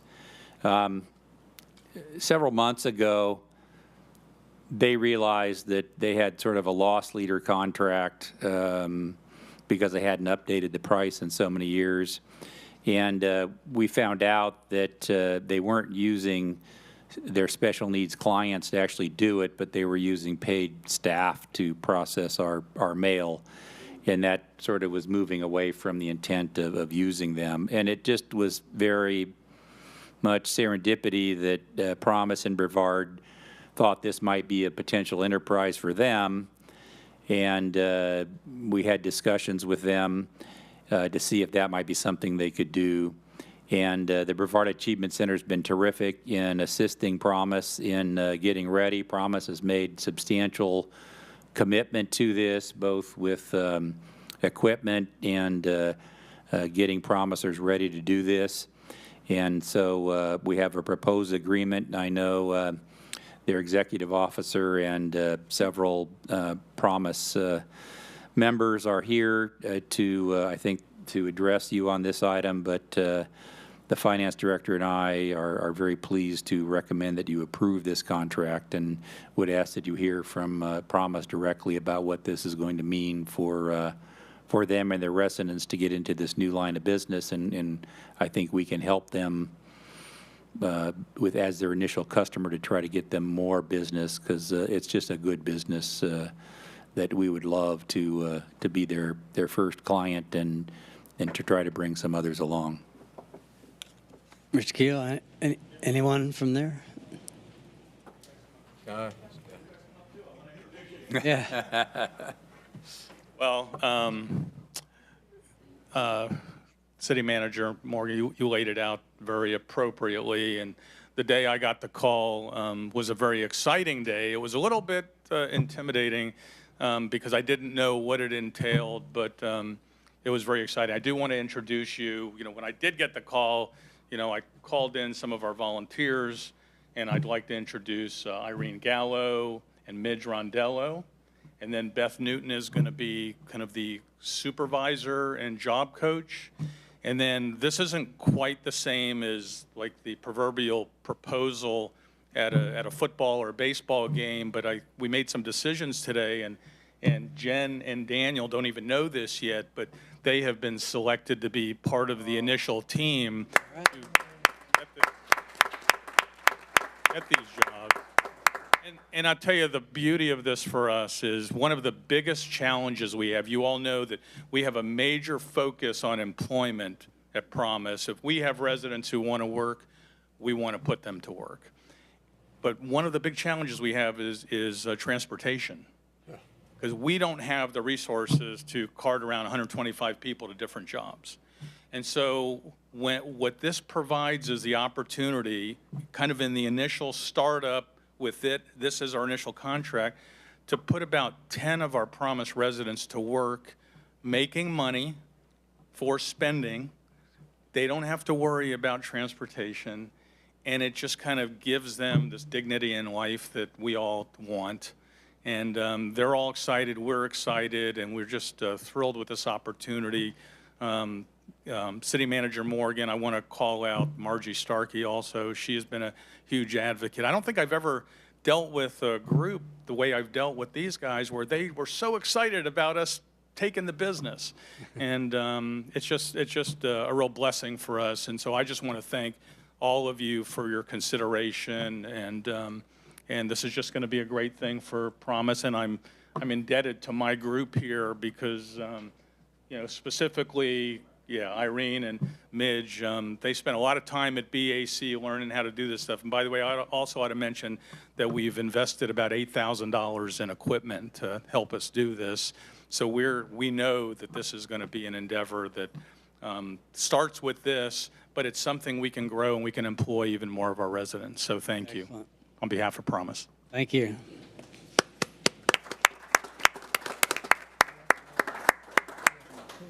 Councilmember Adams? I'm going to make a motion that we accept the mail processing contract for the city utility bills. The city of West Melbourne has had a great relationship with the Promise and Brevard and supporting its residents, so I think it's going to be a great, not only investment in that relationship and providing the employment for people that may not have that transportation, while also providing our residents a good quality product. I think it's going to be great. The city could be a reference for future clients, and we could help you hopefully grow that program. So I think it's worth our investment. Thank you. Deputy Mayor Young? I will second that, and I'd like to make a comment if I can, Yes, please. go ahead. One of the things that I get to do is I get to chair the transportation for the disadvantaged board, and one of the things that we just had our meeting yesterday, and they are doubling down on focus for the disadvantaged. I mean, that's their whole reason for having that entire department. So there are new things coming. They're trying to hire just like everyone else is, but then again, it's difficult getting enough people to drive the vehicles. So there are new things planned, and it's just a matter of getting people in the vehicles, getting them trained so that everyone is transported safely. But I just want to let you know that is coming, so thank you very much. Thank you. Mr. Ditmore? Thank you, Mayor. Mr. Morgan, how many of these accounts are we processing a month? We're about half of our total utility billings. People don't get paper bills, and about half get paper bills, so we're around 5,000. 5,000, that's all? About 5,000 bills a month. 50K a year. Okay. All right, that's all I had. Thank you. Mr. Frampus? Thank you, Mayor. A couple questions. I pay my fees automatically, and I still get the paper bills and stuff. Is that also going to be processed through the same process? Or? This is the mailing part of the process, the mailing out of the bills. How you pay, you have lots of choices of pay, but you also can decline to get a paper bill if customers have that choice. Now, obviously, The receipt I get that says that I paid online, is that the same or is that different? So I'm sorry, that's not part of this. This is the processing of the initial This is bill just the itself. billing. So they sort, fold, stuff the envelopes, and quarterly they also put the city newsletter in with the bill mailing. Okay, so it is different. Bi-monthly, yeah. Yeah. Is there a percentage that you can tell me of what's actually going towards the Brevard hires as opposed to what's actually going to the company of Promise? Do you know that number? We're switching contractors, so 100% of the mail processing has been at the Brevard Achievement Center. They've been on a month-to-month. My question is, how much goes to the institution of Promise as opposed to the payroll going directly to the special need, or, I'm sorry. That would be up to those organizations in terms of. I didn't know, do you have that number offhand, or? I can tell you this isn't going to be a huge profit generator. We're paying everybody to work on this, so they're all going to be getting paid $11 an hour starting out. So, but, that will be in detail once we get into it and see what our efficiency is. Efficiency is a big part of this, but I expect probably 75–80% of this is going to go into the payroll of the special needs community action. That high number would be awesome. So,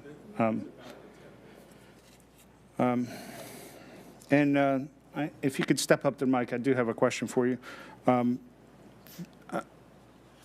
Previous visits, I've seen you guys stuffing envelopes for different organizations. The privacy of our residents in mind, is this going to happen in a different environment than the cafeteria, or?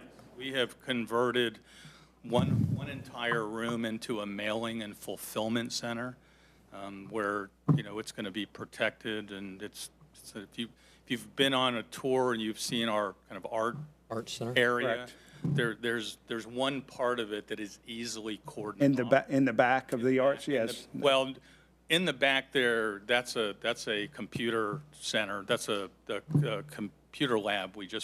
But do you remember seeing where we keep the kiln? We have a kiln in there too in one of the rooms. That's the room that it's going to be in. So we've installed countertops along the walls. We purchased stands for the equipment. And right now, there is not a door protecting that area from the rest of the art facility, but we are installing a door. So we do take city security and confidentiality seriously. We understand that we're not going to be leaving stuff out, kind of in between shifts and everything. So we'll have the ability to lock it up and everything. So we do understand the importance of that. Thank you, appreciate that. Mr. Bentley? Thank you, Mayor. Mr. Morgan, is there any grants or anything that we can get to go along with this, since we're helping that community? I didn't know if there's any federal or state grants available. I don't know of any. I know Promise works hard for their fundraising activities. I know they got one coming up on the 19th that everyone is invited to attend, but I don't know. Yeah, and I just also want to kind of reinforce kind of the answer to your original question. We have a focus on employment, okay? Taking this on is a big endeavor for us. And it's whatever we make on this certainly isn't going to make any type of dent in the services we offer for the special needs community. But to be able to employ 10 people, it's worth that effort because we have such a focus on, putting them to work and keeping them busy. So even if this thing is kind of a break even, which it's probably going to start out being about a break even, it's worth it for us. And because that's the spirit by which we're doing it, is really to give them that employment opportunity. And we're pretty confident. We think it can take off from here. We think this is kind of an initial contract. And we think that a lot of organizations, I'll be honest with you, I did a tour with a group from Harris last week. And I walked them in there and told them about all this, told them about this contract that was coming up. And she said, you mean you guys could do this for us? And she had this kind of example. It wasn't a huge job, but, they send out these medals to volunteers and everything. And she said, you think you guys would be able to do it? And I said, yeah. She says, that's an easy one for us. We'd love to give you that. Just remember, we were first. We made it possible. Any other? Mr. McDowell? Thank you, Mayor. In that same line of thinking, and you are entrepreneurial, you'll be the first to admit, in a nonprofit environment, which is good, but growing the business nice and slow, because there is a quality issue here, because we'll hear if we start screwing up those bills. Okay, so we know that, right? We definitely want to emphasize it's more of a I absolutely have faith in your organization and your leadership, but just kind of know it's going to come back to us. And one thing I'll also say is that BAC has been fabulous, yes. and they are going to be there for us, as we kind of launch this. So we think we've got the right support system, and but we take all that seriously. Great. Okay. Thank you. Thank you. All right, we have a motion and second on the floor. All those in favor signify by saying aye. Aye. Aye. Opposed? Motion carries 7-0.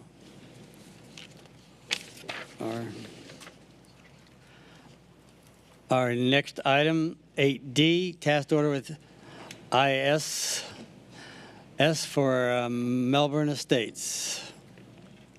Good evening, Mayor, Deputy Mayor, members of the council. This evening, the first of my two items to discuss and request action on is looking at the task order from ISS relative to the Melbourne Estates project. As you know, last council meeting, I was in front of the council and we discussed the different options of the project and decided to move full speed ahead with both facets of the project, both the flood risk reduction and the water main and water line replacement. We had asked ISS to hold off on their task order, not knowing what exactly parts of the project would be wrapped up in that scope. And so with that action, reached out to ISS. I feel funny that ISS is actually in the back of the room. So normally they're not. So I talk about them like they're not here, but two all-star members of ISS are in the back row. So That's why my voice probably sounds funny when I say ISS, because they're actually here this evening to help us with the Fell Road. So, but this particular item, this is their full scope of service for where the project is at today and moving forward to completion. As you know, it's going to be a very intense project, and so that's reflective in their task order.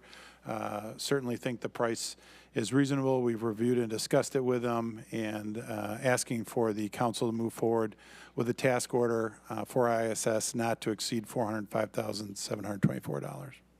Thank you. Mr. Ditmore? Thank you, Mayor. Make a motion to authorize the city manager to execute the agreement with ISS for the Melbourne Estates Flood Risk Reduction and Water Main Replacement Project for $405,725. Thank you. Councilmember Adams? I'll second. Any discussion? Mr. Frampus? Mr. Rhodey, this is part of what we authorized last meeting, correct? So the full this budget money? included their task order. Thank you. Deputy Mayor Young? We're on a tight timeline on this, aren't we? This is the one that has to be finished within a certain... You might have heard them say from the back row, they said, yes, we are on a tight timeline. How does that look?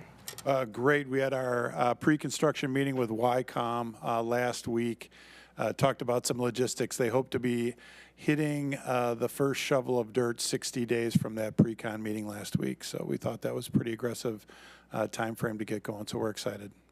60 days? Well... I thought 8 o'clock would be good. Yeah, we'd take it about 3-4 months ago, would have been perfect timeline. But again, I hate to say the phrase that you probably all know is going to come out of my mouth, but there are supply chain issues with every element of that project. The good news is they have orders in, and they're going to be able to start. But there are definitely some supply chain issues that are going to cause some bouncing from one side of the project to the other. All right. Do you have a countdown clock in your office? I am ready. I'd be out there tomorrow morning if it was up to me. Okay. Now, as we do go along and we get closer to that date, will you keep us informed as to how we're doing? Absolutely. Excited to, and all indications are it's going to be an amazing project. So. All right. Thank you. Ms. Adams? If this project's moving forward today, and I know that 60-day timeline is there, do we have the availability to put those orders in early if we're expecting supply chain issues to be an issue? I mean, I'm sure they're keeping that in mind, but yeah, earlier better? The orders are in. The challenge is, like anything with the evils of the supply chain issue, in order to lay, just generically, in order to lay 300 feet of a certain type of pipe, you need connections, fittings, and other items that go into that. And one of those pieces is available. One of those pieces is 4 weeks out, and one of them is try something else. You're never going to get it in time. So there's been a slew of back and forth with Wickham as to, hey, this item's not available. Can we substitute this product from this manufacturer? And that's what ISS has been busy doing and managing for us, is making sure we get the right products in the ground, but also need to be a little flexible in order to get things so that we can get moving. And those backups are still going to be just as good quality as the originals? Everything has to be the right quality. As you can imagine, we specify certain types of pipe that we typically like to work with, but there are certainly other substitutes that are equal that we have and worked with. We would never put anything in the ground that was substandard. We don't want to be back there 10 years digging up the wrong thing that got put in. And what happens if those orders somehow make this number exceed that cost? Yeah, Is so there far any we chance haven't of run that? into that. We really haven't run into any substitutions. A good example is we had to do a lot of substitutions with the lift station next door here to finish out the force main project. A lot of times it was just switching the manufacturer, same pipe, same part, just instead of the normal manufacturer, we get it from a different manufacturer. So, thank you. Mr. McDowell? kind of building on what the deputy mayor was saying with the red flag and the deliverables and the milestones. So you must have the project plan figured out, or we probably saw it somewhere down the line. Where is the alarms go off where we're in trouble? Because I know that there's that potential of happening. And can we at least get in front of that at some point? Yeah, so one important item to keep in mind, the biggest grant is from the flood risk reduction, and so that's key. We did get $750,000, which is no small chunk of change for the water piece, but we are able to start submitting receipts for those, and so there's a good chance we'll be through that $750,000 grant for the water early, and so if there's any part that might lag, it might be that water part. But our goal and YCOM's goal and ISS's goal, again, talking about them in the room, is definitely to get this project, get these grants, and if it's our ARPA money that's out there, it's our ARPA money that we're going to spend anyway. So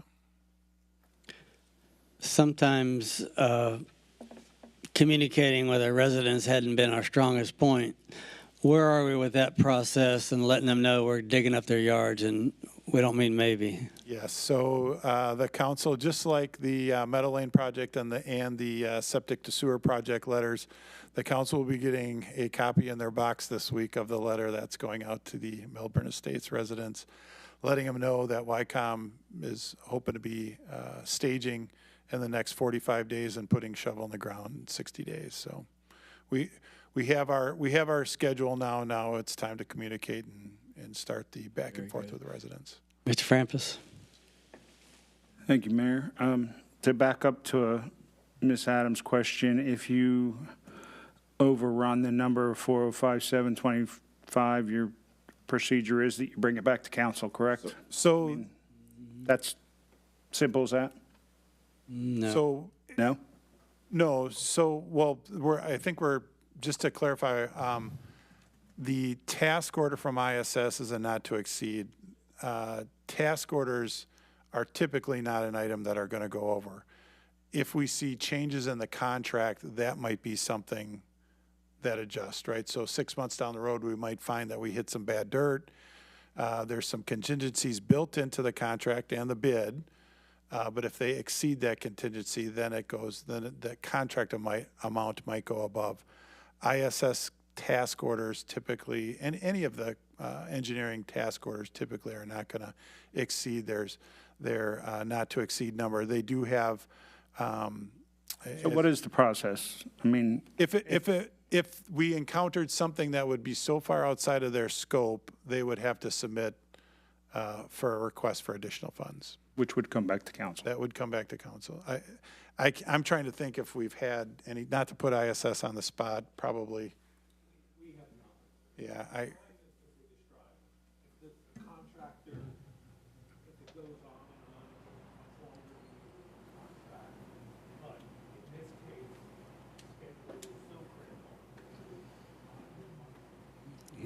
Can you repeat what he said, because I couldn't hear? Yeah, so Tom Bill from ISS just mentioned that they have not gone outside of their scope of service or their task order, not to exceed dollar amounts. The driving factor of that is time. If for some reason that the time of the contract goes longer, one of the items that's obviously a big part of their task order is the construction inspection. So they're paying an inspector to be on site when the work is being done.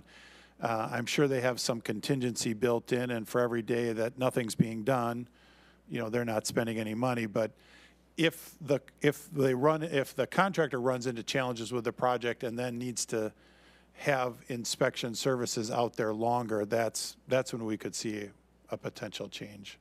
And I wanted to sort of speak on behalf of ISS and our experience with a recent similar project that was a completely tear up the neighborhood for 18 months to 2 years. We had our construction inspector that was also on site as well as theirs, but then he left our employ, and before we got our newer construction inspector, they spent a lot of hours on that project that once they hit their cap, they couldn't bill us for, and I know that was a loss leader for the company, but they had agreed and they honored their contract. And so, you know, you deal with people like that. They come through for you when you need them. And so we feel comfortable recommending for these kinds of difficult in-neighborhood projects because they honor their contract. So the odds of them coming and saying we're going to exceed or not to exceed are, even though it's a difficult project, are quite low. Thank you. I just wanted to be clear on, you know, policy on that. Thank you. So how does that piggyback with change orders? Most of these projects we do, there's some change orders, and that usually means more money. So how do you incorporate that? That's a different set of agreements than originally proposed. So piggybacking on Mr. Frampus's, if it's over X number of dollars. So great question. So in the WICOM agreement is a contingency amount for items that we are not sure about. Earthwork is a big one, right? You dig in the ground, you don't know if you're going to get bad dirt or good dirt, where you need to put the pipes. So there are set limits of contingency that are in those agreements, and when they exceed that, then the change order is generated. There are also field changes that happen that have nothing to do with the contractor. We dig in the ground, we thought it was XYZ was connected to ABC, and we dig it, and lo and behold, that's not the case, and there's another pipe that we need to factor in. And so change orders can also be generated by us because, you know, there were different conditions in the ground. And again, all the change orders go through a process that we document and go through engineering review, and then either get added or deducted, and in some cases deducted if the items aren't needed. So, Thank you. Ms. Adams? In regards to time and resident communication, will that notice that's going to go out to residents include an expected timeline of how long that's going to take, so that residents are well aware that this is going to be a long process? yes, so that was one of the reasons why we were waiting on the communication, is we were waiting for the schedule from WICOM and kind of give people a general understanding of what process they're going to be going through so that they can expect that. Probably the biggest challenge is everybody's driveway is going to get ripped up at some point. Not all of them at the same time, but as they run, you know, north-south down the roads, you know, it always seems to be the most inconvenient time to rip up someone's driveway. As, you know, they're having a family function or wedding shower or baby shower. It seems to be when we tend to rip up driveways. So that communication piece is key to let them know and to give them the contact information. Again, we have our construction inspector dovetailing with ISS's construction inspector, and so there's the ability for them.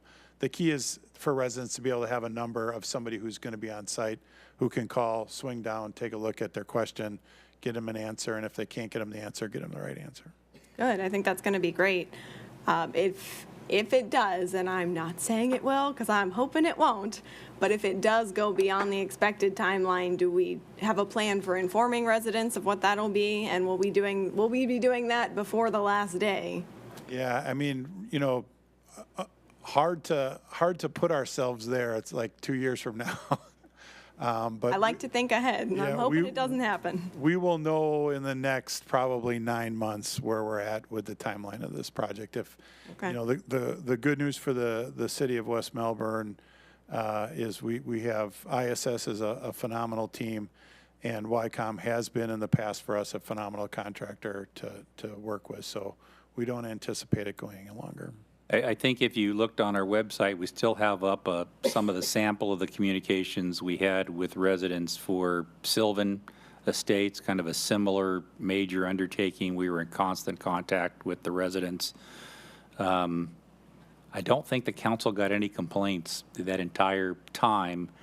We just finished up with one this week, kind of a latent thing that didn't, you know, show itself. And we just took care of that citizen, and they were very happy, as opposed to being very unhappy the prior weekend. We said, yep, this is our project. We took care of it, and So we know in these very difficult neighborhood projects, communication is the key, and we think we have the right people with Tim leading the group. Residents will be informed every step of the way. Thank you. Mr. Frampus.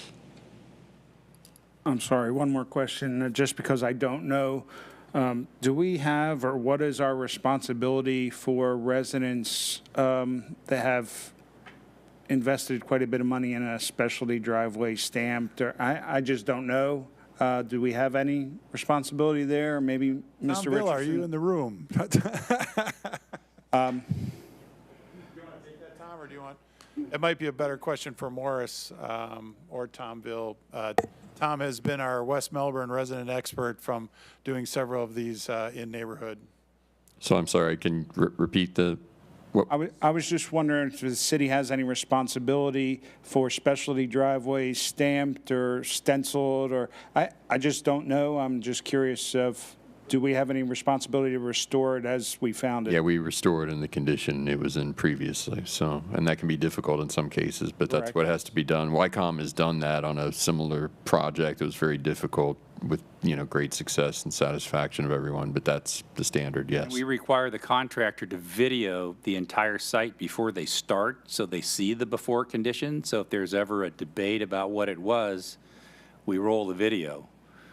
And again, if it's a wobbler, we try to side with the resident, but we can't spend public money on something that's well beyond what they had before the project started. So it's a direct communication with every resident all along the way. It's a good question, because in some jurisdictions, they actually have ordinances that say, if you either shall put in this type of standard driveway, and if you put anything in above and beyond that, and we do work in our easement, we're not going to pay for the replacement of that. West Melbourne doesn't do that. We replace to the condition it was in before. If you go around the neighborhood there, though, you're going to see not going to be dealing with a lot of driveways like that, paver driveways and things of that nature. Good to know. Thank you. Will the houses that don't have driveways get a little slab entryway? I mean, some of them are just dirt there, so. It'll be restored to dirt then. Like for like. Oh, I didn't know if you would just do it up to the. What you had before is what you'll have after. It's not a driveway project, it's a drainage and water line project. Are we saying something different, Tom? Come on up to the mic. I'm Bill with ISS. In this project, because of some of the grading that we're doing differently, we are putting driveway aprons in. That's what I thought, yeah. In some cases. An apron is from the road to the culvert kind of thing in the yard. Sorry, I can't recall off the top of my head whether they were asphalt or concrete, but in some locations we were putting aprons in because of drainage. Yeah. Okay. No, that's good. Okay. All right. Anyone else? Good. All those in favor, signify by saying aye. Aye. Opposed? Motion carries 7-0. Thank you. Our next item is appointment of Whitebird Law Firm for provision of temporary legal counsel services. All right, if anyone didn't know, they know after the presentation earlier, and thank you again, that my last day with West Melbourne will be September 2 of this year. There's a recruitment process to select the next city attorney that's well underway. There's an application period that's closing on August 25th. It's anticipated that due to the process, applications coming in, then sort of culling those in interviews with counsel, and then appointment, that there's going to be a gap period of approximately 30 to 60 days between my departure and the next city attorney being appointed and also beginning their tenure with the city. I'm recommending that for coverage during that gap period, that City Council appoint the law firm of Whitebird, PLLC, two L's, to provide temporary legal counsel services during that time. Primarily representing the city at Whitebird would be Attorney Cliff Repperger, who's in the office tonight. Cliff is a very experienced and seasoned local government attorney who's represented a number of local government clients in Brevard County and elsewhere. He's also stood in for me in brief absences for vacations in the past, been on call and available for the city in those instances. He's familiar with the work of West Melbourne. And significantly, while we're underway in a recruitment process, neither Mr. Reppinger nor the Whitebird firm intend to submit for the new job. They would simply be there to serve the city as needed. In the interim period, it's anticipated those services would consist of attending city council meetings, planning and zoning board meetings, code enforcement board meetings, board of adjustment, those things that I normally attend, as well as responding to legal needs of the city on an as-needed basis. So not quite the full-service walk-in that in-house city attorney provides like myself, but very accessible by phone, email. We'll come into meetings as necessary, review contracts, and Christine Pennington in my office will coordinate those legal services that are needed. Mr. Ditmore? I'd like to make a motion that we appoint the law firm of Whitebird PLC to provide temporary legal services while we await to appoint a new city attorney. Thank you. Mr. Frampus? Second. Deputy Mayor Young? I have a question, please. In that gap time, the 30 to 60 days, are there any open cases that you have right now that Mr. Reppinger is going to have to jump in running and be in court to represent us in that time? So only in a monitoring capacity. We have a few cases right now where there actually are going to be hearings potentially in that period, but they're being handled by outside insurance defense counsel. So I'm sort of I monitor those. I give a lot of input in some more than others. There's one right now that I actually was able to get a hearing moved up to August 23rd, so I'll be able to participate before I go. But yeah, I'm going to make, for every ongoing matter that I have that's going to continue after I leave, I'm working on transition memos that are really going to be directed at the new city attorney who's going to ultimately handle those things going forward, but that will be available for Mr. Reppinger and his firm to reference as needed. And I'll certainly, conference with Cliff and let him know anything going on that they need to be aware of. But no court appearances. Now, what could arise is something that's very short-term and expedient, like a risk protection order for the police department or perhaps a forfeiture case. That kind of thing might come up the day after my departure and need to be handled in that gap period. And either Mr. Reppinger would handle that, and if for some reason he didn't have capacity to handle an emergency situation like a risk protection order, I do have a relationship and understanding with Laura Moody, who is the sheriff's attorney. And also, if absolutely necessary, that's something where I could handle not acting as city attorney, but on behalf of West Melbourne Police Department, because it's the agency who's technically the party in a suit like that. But there are a number of ways we would have that covered, and there's nothing that would come up where the city wouldn't be adequately covered. The only thing you'll lose is maybe that, the ability for department heads to drop into and council members to just, drop in the office immediately for run-of-the-mill questions, but you'll have full service and availability. I should have mentioned earlier, several of you had asked that I inquire with attorney Paul Gugelman about his availability. I told you Mr. Gugelman's practice isn't of a nature that it would allow him to do this. Cliff was the first name that he came up with, and Cliff is someone I know well, but he comes highly recommended by Mr. Gugelman as well. Thank you. Thank you very much. Mr. McDowell? Thank you, Mayor. Thanks for getting this together for us. I appreciate it. And you answered the first part, which was my concern about, if we have contracted service with them, why wouldn't we continue that? What are the gaps? What are the real consequences that we're going to have or possible implications of your absence? How serious will they be? How would we run interference? And that falls into the second part of this is who would initiate those discussions? Has this, is it the city manager that's going to be in place that is mostly going to be the point person? And is that been signed off by the city manager? I assume it has. Right. It would be, yes, because by then Mr. Morgan will be gone as well. So it would be Mr. Rohde typically initiating, maybe a department head comes to Mr. Rohde and says, we have this issue, or Mr. Rohde says, we have something that went out to bid while Morris was still here. It's come back for award and we need the contract. If there's going to be a circumstance like that, I'll have the contract ready to go. Christine will get the contract and draft, but then Tim would send that out for review for the law firm. And Christine in my office will coordinate a lot of that. So if, city manager has a legal question, they'll go to Ms. Pennington, and she'll put them in contact with the attorney, get a message out. And counsel could do that as well, pick up the phone, call Christine, and she'll get those questions through to counsel, and they'll get back to you. And I'm sure Cliff would be happy to take your calls directly during the gap period as well. Can I get some reassurance from the city manager to be that we're at least a nod or an expression of, yeah, it's going to be okay, and I don't know what the alternative is going to be, but. And maybe Mr. Reppiger could come up and describe, because he currently acts as the town attorney for the town of Melbourne Beach, for example. In the past, he's represented Barefoot Bay Recreation District, and he's always done that in the capacity as an outside attorney with a law firm, and they've had, more than adequate service. I think they'd tell you they rave about the service provided. So, you won't have a reduction in service other than just the physical presence in that office during this interim period.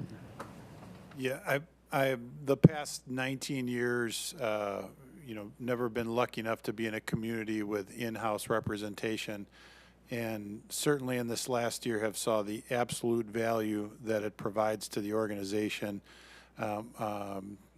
We've had that discussion several times, but very happy to communicate. The key to any situation with outside counsel is not to bother them for the small items that we can take care of. But the most important part is knowing what we don't know. And when we get to a topic that could involve larger implications or legal challenges down the road, that's when you get them involved. And so I'm very comfortable with that, and have done that the last 19 years. So. Ms. Adams, you're next. Mr. Richardson, you made a note that you're going to be making memos or updates in regards to things we are currently having on the docket with any legal issues. I'm assuming it's reasonable that Mr. Reppiger and/or Whitebird Law will update any of those if they do come, if anything needs to happen between the time that they step in and the time that our new city attorney is selected? Sure, absolutely. Cliff, you want to come up? Are you on the clock? Okay, take as much time as you like then. Chance. Cliff Reppiger, my business address is 2101 Waverly Place, Suite 100. I'm an attorney with the law firm of Whitebird, and we're here today for this item. Just to tell you a little bit about my background, I think some of it was in the package. I won't take up too much time, Mr. Mayor, but I have been practicing for 26 years. Been in Brevard County for 23 years. Morris and I have, or Mr. Richardson and I have very similar backgrounds. He's more of a purebred, I'm more of a mutt. But we have some very similar backgrounds. I actually think we may have get that in the record, please. Yeah. Of actually having had the same physical office as at least at one point in time, perhaps at the county attorney's office. And I followed you into that office directly, and now you will briefly follow me, perhaps. So. Also at GR, I may have had an office that you had at GR. That's right. We swapped. I was to some extent. So we've been familiar with each other for a long time.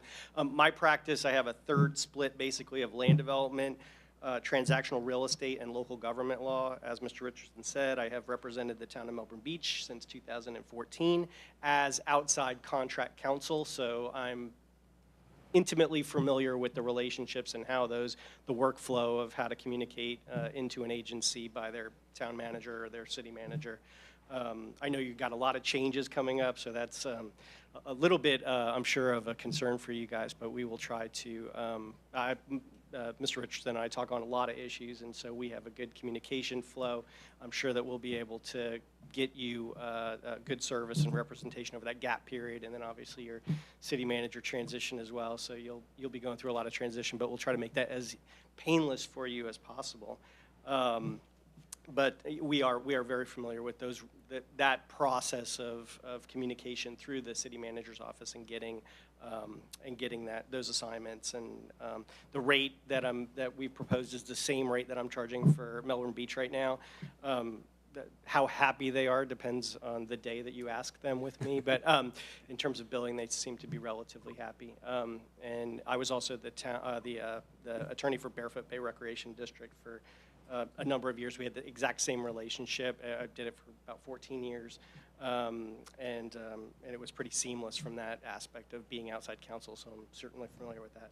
So if you have any questions. I do have a quick follow-up question. What color is that on that picture? Which color are we looking at? No need to answer that question. Gotcha. The question I have, we had a resident concerned about your additional cost in here, whether you're delivering something or phone charges and all that. What does all that mean to us? Well, I can tell you, we don't charge for telephone. We don't charge for copies. We don't charge for those type of things. That we might charge for postage, depending on if it's something that's overnight postage, but generally not even regular postage, although Mr. Richardson and I talked about it today, and he said that if we needed to send something out, we could do it through staff. Obviously, you're set up for an in-house counsel, so some of those costs we can try to run through Christine if we can do that. And there's very minimal cost. I won't charge for any type of like travel expenses or any kind of expenses of those nature. So very, very, unless we have to serve somebody, like maybe one of those RPOs, but wouldn't even do that. That would be through the sheriff's office. So I would be surprised if 99%, if not 100% of the cost incurred is all in billing for time. And I see you have a breakdown of your billing between you and your assistants and your associates and your paralegal. So yeah, we probably won't use, candidly, we probably won't use much of the support staff. Again, obviously, if you have some staff availability in that office, we'll probably try to utilize them if we can. I'm kind of the one attorney on our office who's really experienced in these type of matters, and so unless it was something where I needed someone to cover a hearing or something that they could do where I was otherwise booked out, then generally I'm going to be the one that's going to be performing the work. I think we had maybe one meeting date, and I can't recall what type of meeting, maybe a zoning meeting that his partner Adam Bird may cover. Adam has experience in local government. He's represented the airport authority. Currently representing the airport authority, two of them, Tyco and Melbourne. So we do have that available. And also, it says no conflicts of interest. I know you represent DFI. I don't know. Do we have any lawsuits out there right now? No, we don't have any pending litigation that Cliff would have a conflict with. He is representing a developer who's somewhere in the application process has submitted part of an application for a rezoning and a comp plan and traffic concurrency. I actually have the application number just for transparency purposes. It's SSA 2002-05. That application is in process right now. Obviously, during the gap period, I wouldn't be handling anything with regard to the application. We are in the process of answering some staff questions related to the application, and I've talked to Ms. Fisher about that. So we will be submitting a response, and I will be working with Mr. Richardson on a proposed draft development agreement before he leaves, and then I will leave that issue alone, and that issue will not come before you while I'm serving as GAP counsel. So but be aware, because Mr. Reppiger and his firm do represent clients in land development, occasionally come before the city. Part of the agreement contemplated tonight is that, down the road, if he represents a developer in front of you, that you're waiving, a conflict of representing another party so that he can continue that sort of representation. Understood. In all my time, I handled one administrative matter, code enforcement, that you could say was adverse to the city. But other than that, I've not had any issues that have been adverse to the city of West Melbourne. I have been in front of you on various approvals, but I don't anticipate that changing. Great. Well, we appreciate you stepping up and helping us out. If it makes you feel any more comfortable, you can call me Mr. Cliff if you'd like. Mr. Cliff. Very good. That helps. We call him Mr. Moore, so thank you. All right, yeah. Yeah, the way you phrased it, Mayor, was actually correct. I asked Cliff to do this as really a favor and to help me, to help the city, and to put you in good hands during the gap period, because I knew he wasn't going to apply for the position long term. You may have firms who attempt to apply, and you may even consider going to that model rather than in-house counsel, depending on the responses to the recruitment. But Cliff was willing to step up and take this on, even though he's got plenty on his plate. And part of that is because he sees how good this council is. All right. So let's call for the vote. All those in favor, signify by saying aye. Aye. Aye. Opposed? Motion carries 7-0. Thank you, Mr. Cliff. Our last action item is Fell Road Extension Study. Bear with us just a second. We have a couple of items to pull up and get situated. If you'll bear with us a second, we just got a few items to get situated here electronically. And if the fine gentleman from ISS would either grab a seat or make sure the mic is on. And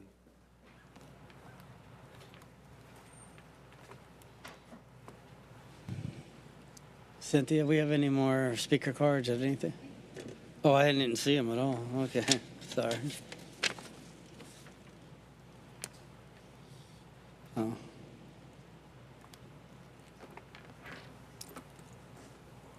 Sorry, Tony, I just see your speaker card. I'll get you up after this.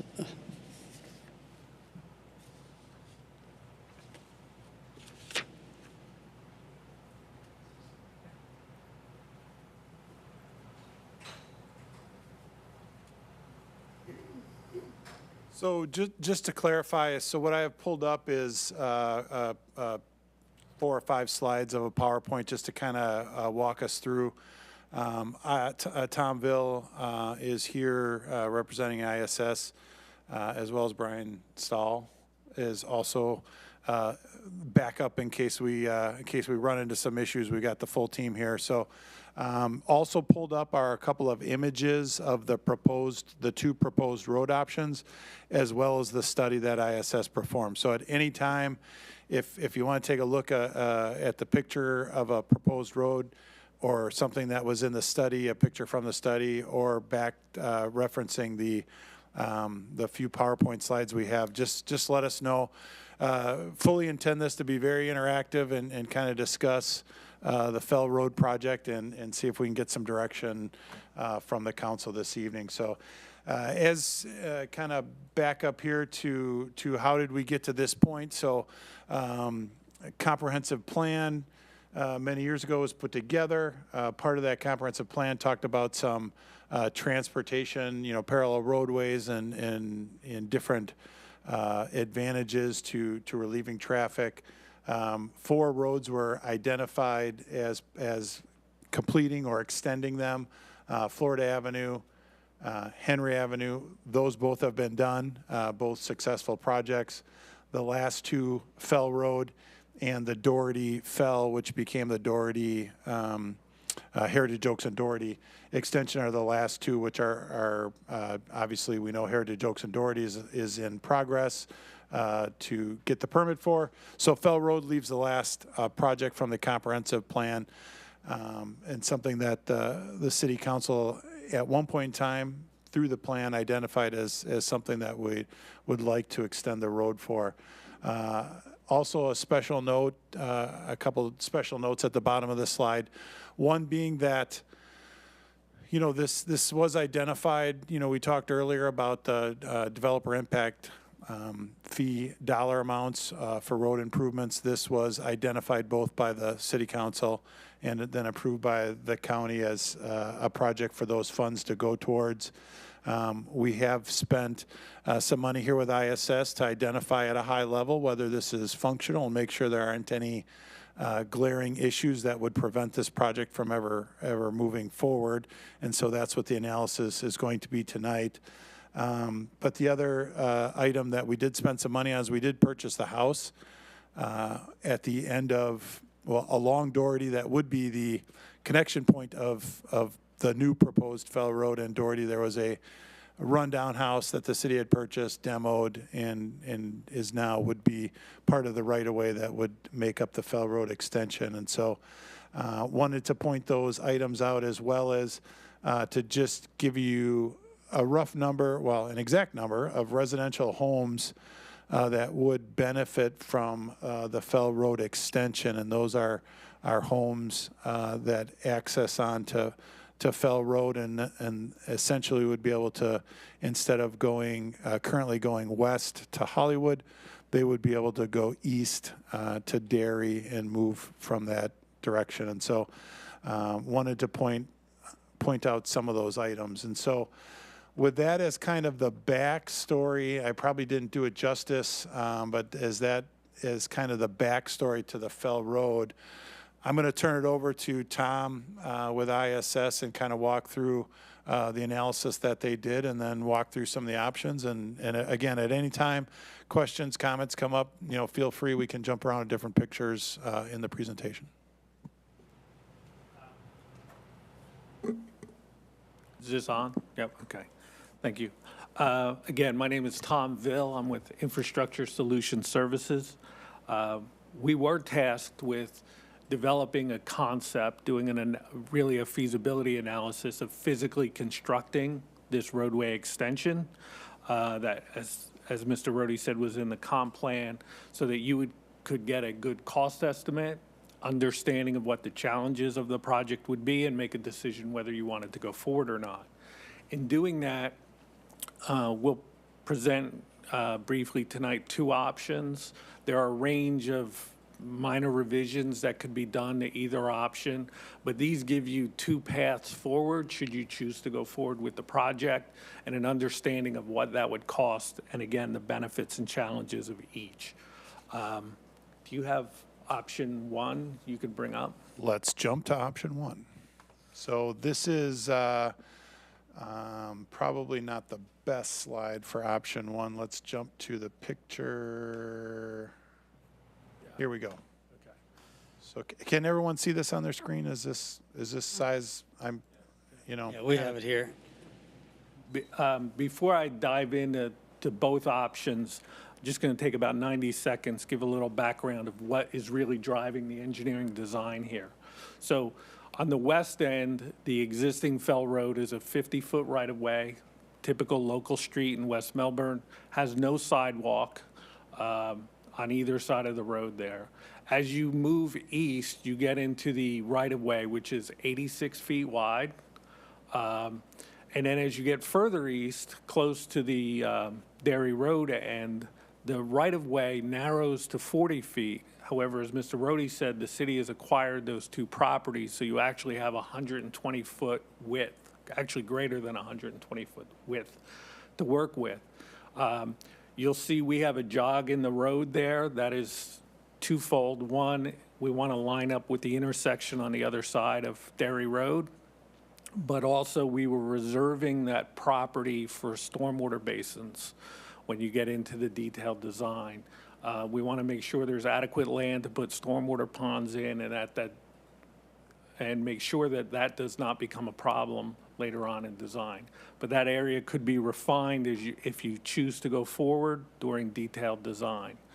The key physical feature in this right-of-way that really drives much of the design decisions are the existing canal in the right-of-way. The canal is about 10 feet deep. It has 1-to-1 side slopes, so they're very steep on both sides. As it goes from the west to the east, it actually meanders to the north, which really is the biggest difference between the 2 options you're going to see today. Because it meanders to the north, it gives us a chance to present an option that's a little less expensive. Because the canal's here, there are 2 problems we have. As we build the roadway, we need a certain width of flat ground, obviously, for a roadway, any other improvements we have next to it, and then we have to transition earth slopes down from that. Those earth slopes intersect with the canal. So for sections of the canal in both alternatives, we have to construct concrete box culverts. basically do away with the canal. So you're looking at concrete box culverts, similar to what you would see under Dairy Road or places like that, to carry the canal.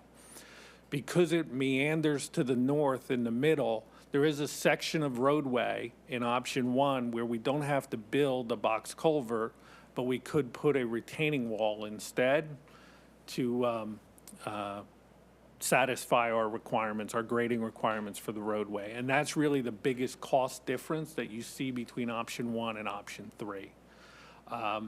Is there any loss of water management by doing that? As far as the hydraulic capacity to pass water through the canal? Compared to what we have now to changing to the box culverts, is there any loss in stormwater management? No. The culverts are designed to carry that flow. They're more efficient at carrying the flow than the canal is. That's why you'll see like the box culvert at Dairy Road and so forth at the end can carry that same flow that this canal carries. What height are those? Well, I mean, how big are they? This one hasn't been sized, but a lot of times you'll see like 8 by 14 or even double 8 by 10 culverts if we're needed. There's different geometries. And we factor in a lot of things when we size box culverts. That's a whole study in itself. A lot of it has to do with the downstream water level we'll get to during a storm event. And our lead stormwater person in our firm is a gentleman named Fairbor Zengane, and you may know him. He worked at the Water Management District for about 30 years. There's no better stormwater expert in this area. And we're doing culverts because we just don't have the space, is what I'm hearing. Yes, we're doing culverts because we need to construct road further out. On option B, not on option 1. In option 1, we are as well. We just don't have to do as much of it. So in option 1, we have to build about 940 feet of box culvert, and then we can do a stretch of about 320 feet of retaining wall, and in some area that we need neither. In option 3, we have to do about 1,687 feet of box culvert. Now, the other difference between option 1 and 2, in order to minimize this earth impact, the need for the box culvert and the earthwork.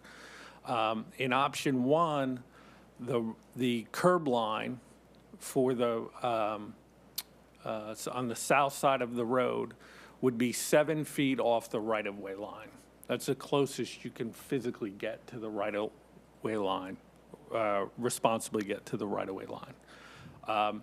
In option 3, because we're having to do more of the box culvert work, we're able to move that roadway curb line further away from that right-of-way line against the back of those houses.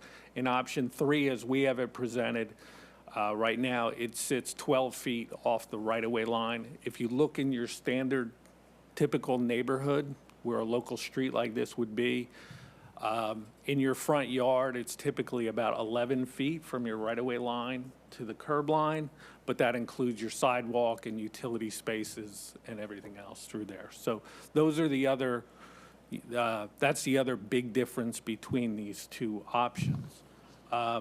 You'll see in the cost of these projects, because of the canal, this project is as much an earthwork and box culvert project as it is a road project. In the options, the box culvert and earthwork is about half the cost. It's about as much as the road cost. In option 3, I think it might be even a little bit higher than that. It's just what it physically takes to build the road in this right of way. Your recommendation is option 1, is that? Option 1 is the lowest cost of the two options that could be done.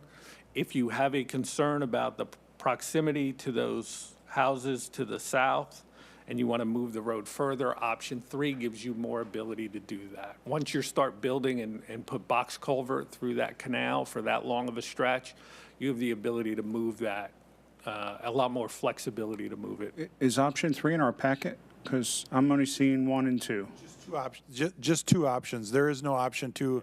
Option 1 and 3 are the only 2 in the packet. Well, it says option 1 and 2 in our packet, and then it lists 1 and 3 early on, so I'm confused on, because he's talking about 3 options, I'm only seeing 2, and I struggle to count to 3, sir. That would be my error. There are, that would be my error. We don't know what happened to option 2. We're still looking for it. No, I'm just kidding. Option 2 was ruled out.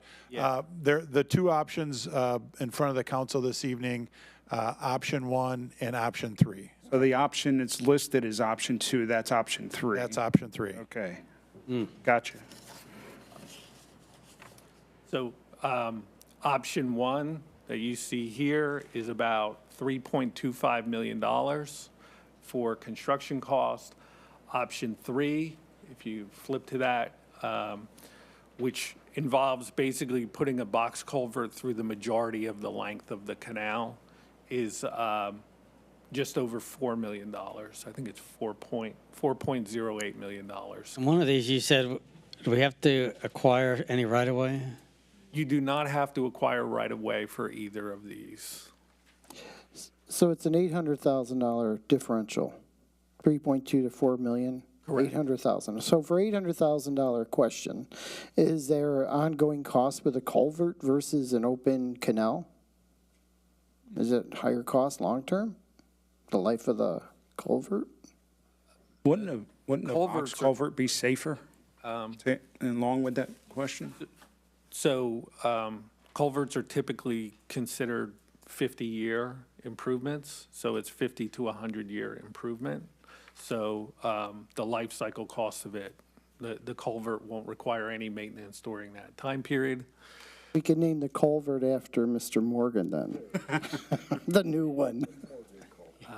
The open drainage canal.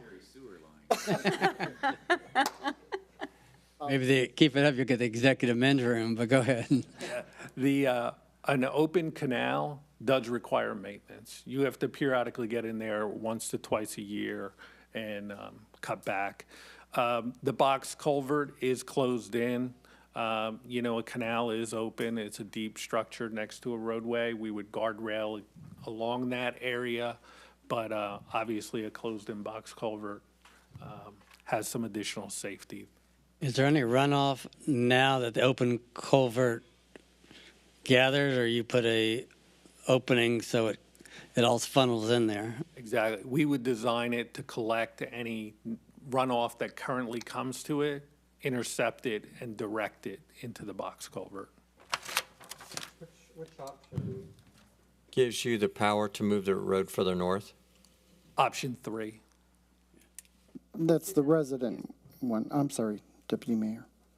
No, I'm sorry, which is option 2, because I'm going. Just cross off 2 and put 3. Option 2 is not presented. We worked through a whole number of options, and we should have renumbered them, but option 2 was too close in between these two. When we really boiled it down, these are the 2 paths that you Option would- A and option B. Yep. Yeah. All right, as I said, and I read through this whole thing, I've put my little dog ears on it, I've highlighted, I have all kinds of questions on this, but I won't take them all up here. I'll probably ask for a meeting in your office. But I know it does say somewhere in here where something, if we were going to do this, would require, we would have to get more land in order to do that. I have that highlighted. If it was a collector road, Yeah. it would have to go to 100 feet. That's my next question. Collector Road, it depends on whether this is going to be designated as a collector road. Who makes that decision? The city designates what the road will be. Oh, well, then it's just a sidewalk. So if it was a collector road, it would require a 100-foot wide right-of-way. If it's a local road, it requires a 50-foot right-of-way. This obviously connects to Fell Road, which is an existing local road, and I would imagine that the speed limit would be set in this at 25 miles an hour like a local street would be. The Heritage Oaks Boulevard example that Mr. Rohde was talking about before, that's a 60-foot right-of-way. There's a term used in the Land Development Code of a minor collector, but there's no right-of-way width designated for that. And this might actually fall in that situation, but we presented that in the report. If the city wanted to designate this a collector, then you do not have enough right-of-way as it stands right now. But you have more than enough right-of-way to construct this road and it be a local street. There's no curb cuts. No, There's there's no curb cuts. Now, I also understood that the lift station there was an issue as well. Is that going to be moved, or the road is going to jog around it like I see in the little picture? The traffic's going to come through there and expect to make that transition and make that, and not hit that lift station? If you go forward, that's one of the things that'll be worked through in detailed design, but in a local street at 25 miles an hour, that's not a difficult turn. But they don't go through there now, even at 30. They go through, they get to the end, and they get kind of upset that they can't go any further. And I know because I'm in that subdivision often enough, and I hear that's why they don't want this road to go through, because people will go through faster. I just don't want someone to wind up in the lift station. Now, understood. I'm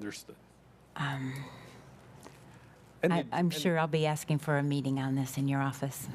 Yeah, I mean, I think the important item that we're looking for, the direction from the council for this evening would be, is this something we want to pursue? Is this a project? It's been identified as a project in the comp plan.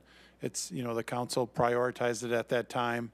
As money has become available, we've started working on these projects, and now we're to this Fell Road extension, and we believe that it has value. But if the council does not believe it has value, or would like to reappropriate this money to a different road project, as we are starting to work on our new updated comprehensive plan, now is the perfect time to make that decision and have that discussion before we go too far and spend engineering money and time and resources.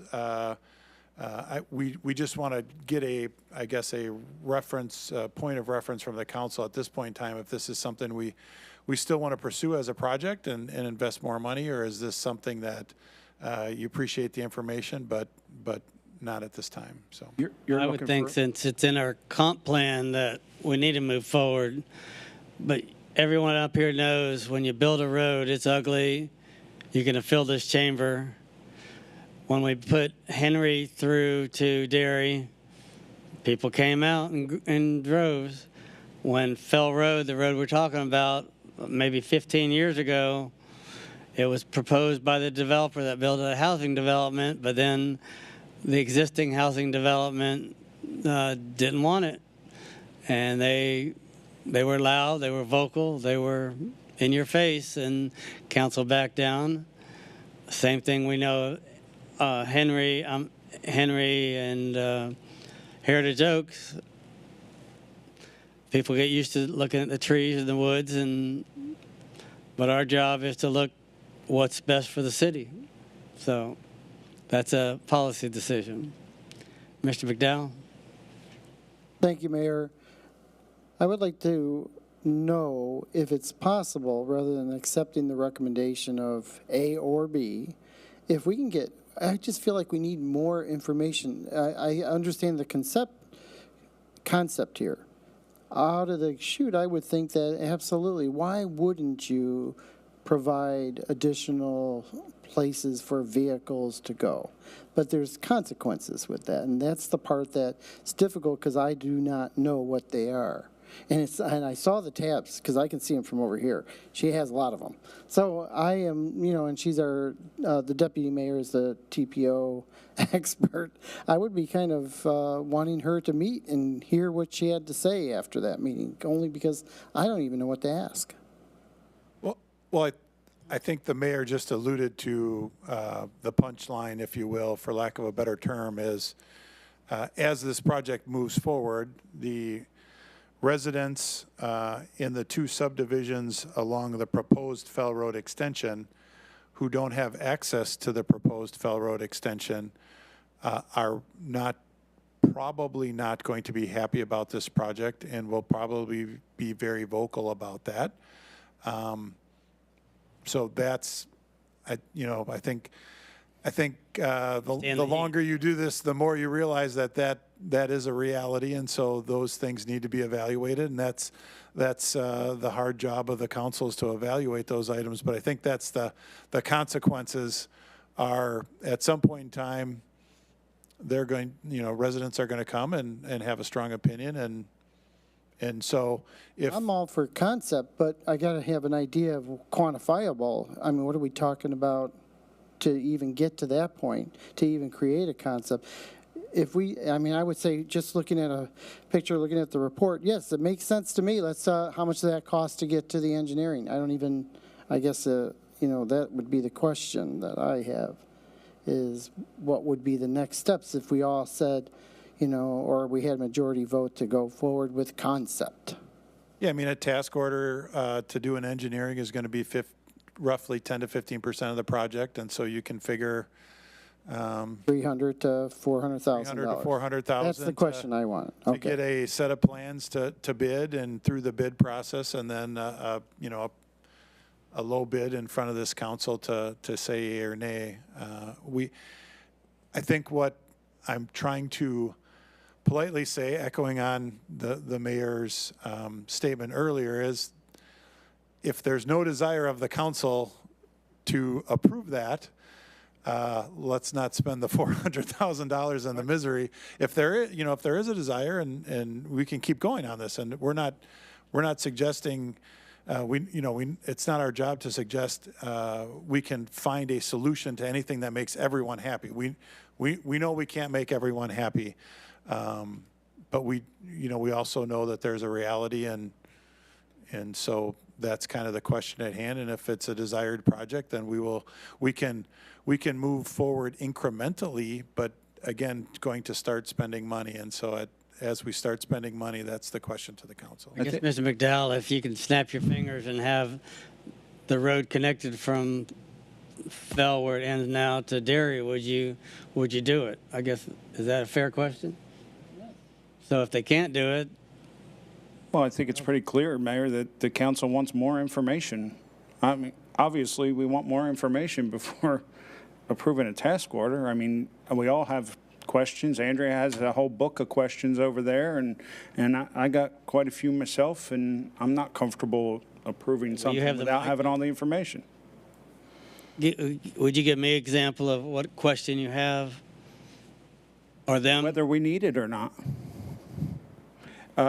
Is it in the comp plan as a collector road? Because if it is, it has to be 100 feet. Mr. Morgan shaking his head, no, it's not. So these are the kind of questions I have. It states in there that it's going to create significant, what's the wording? Significant impact to the existing water storm solution system. So I want to dive further into that. Why? What's significant? I'm worried about safety. It's a road. People are going to be traveling down it. Are kids going to fall into these one-to-one culverts that he talked about? These are things we have to worry about, things we have questions on. So prior to... Anybody want to answer those? So all good questions. So we can do this road as we have other road extensions with the existing right-of-way that we have. We do not have to make it a collector road and do the 100 feet. So we can do it as with the right-of-way that we have. That is an answer that we know for sure is a yes, that we can proceed.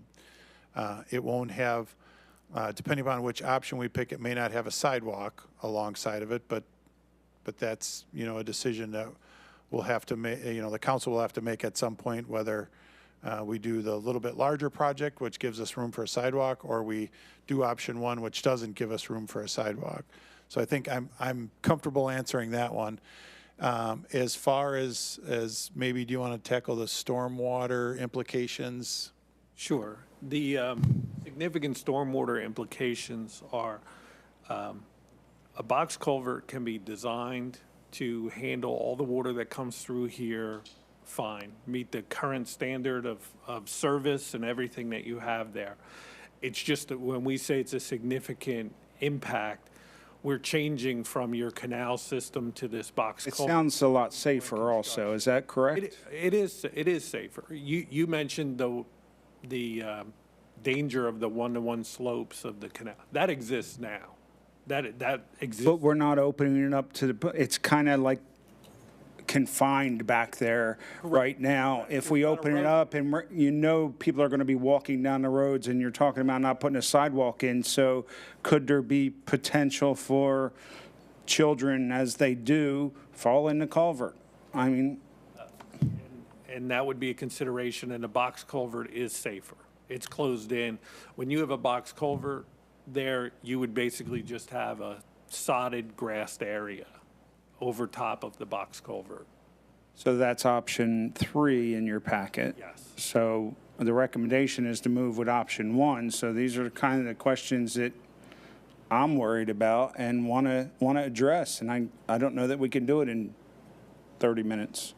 And if I could just clarify, I think recommendation of number 1, we don't have an engineering recommendation. There are considerations in both ones that you have to make. Option 1 was cheaper, and I think that was probably why it was the most cost-effective, and that's why it was listed as a recommended option. But from an engineering standpoint, this one is a far superior. Is option 3, I believe you're talking about still having, you're not going to use the box culverts the whole entire path. You're still going to use the canal in parts of that, correct? In option 3, pretty much all of it is closed in. It is all closed in? Yeah. There's just a little. Why is there still a curve in there if we're going to have a box culvert? Why is it not straight road? For stormwater, we'll need to put an area for stormwater. Isn't that what the box culvert's for, to collect the stormwater? Knew you were going there. I'm just trying to understand it. It may sir. seem illogical that we have a culvert right next to where we're going to put a new road. However, the agencies that permit don't allow us to just put So the water drains from the road will go into a new stormwater pond that will then drain into the culvert. Into the box. You have to treat the stormwater off the road.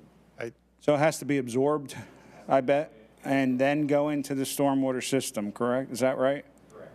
Yes, I knew you were going there. So how's that affect the flow into the other canals that we're worried about these communities flooding? And if this is adding runoff and going to put more flow into these other canals, is that going to cause problems with the canals, connecting canals? So what we're doing on this project, the pavement will increase the amount of runoff. Any Correct. rain that falls on it's going to run off. We'll collect that in the stormwater system, direct it to the east end of the project. There's the 2 properties that the city owns on the east end of the project, and those have been set aside where we would put drainage basins in that would collect the water. Some of it would perk into the ground, but the majority of it would just be detained there, basically held there, and then slowly released into the box culvert so that we don't increase. So I received an email from a resident that I'm sure everybody did, and they were okay because they were in the middle, but they said that they've had previous flooding already. And if we're going to add water through the runoff of this road, it's concerning to me that we're going to add to the potential of flooding at either end of this system. And the stormwater systems, the stormwater pond to detain the water has to be designed to meet what's the controlling standards, the St. Johns River Water Management District standard. So we can't increase the flow rate leaving the roadway site after construction than what it is today. And that's how we keep from making it worse. How do you do that? We hold the water. I mean, we hold a couple acre-feet of water. Yeah, build the storm water in the pond, and then we have an outlet control structure with either a weir, a small rectangular opening, or a circular opening that slowly allows the water to drain. Have you done this elsewhere that has significant stormwater like we do or we could have with a potential issue? Well, the most similar project was Henry. If you drive on the Henry extension, you wouldn't know that there's a stormwater facility on the north side. Well, that's what we did to extend Henry. Mr. Bentley? Thank you, Mayor. And a couple questions. So this road still wouldn't be a straight line if you move the road north, like in what I call option 3? It would be a straighter line, but not necessarily a straight line. We would not be able to get this a perfectly straight line. When you say north, right now you're, I think in my view, sitting right on top of the property line of the houses to the south. How much does this option 3 move it north? We do have flexibility to move. Right now, option 3 puts it 12 feet off that property line. We do have flexibility to move it further to the north. As you move it further to the north, your costs will increase because you have to do more earthwork. We do a box culvert and we fill over top of it. Well, we have to fill even more for the roadway. So if we move it further north, we have the flexibility to do that. It'll just cost a little. How far is Henry, how close is it to the property lines when you start getting toward Dairy? Because is it almost right on the property lines? No, it's about 7 feet because we had to take the backyard drainage of the houses on Alice because they slope to that area naturally, so we picked up that drainage, also roadway drainage, and then carried that under the road to the now boxed area. So I think that area, if you look real closely on Henry, between the fence, which is right on the property line that the city constructed, and the curb line, I want to say about 7 feet. And this would have more than that, or the same? Or option 3, could make what would it have for option 1, the base? 5. So it's less. It would look like, think of the south side of Henry for option 1, and you probably have a good visualization. Henry has a big curve in the road, too. Yeah, there is a curve in Henry, and it functions fine.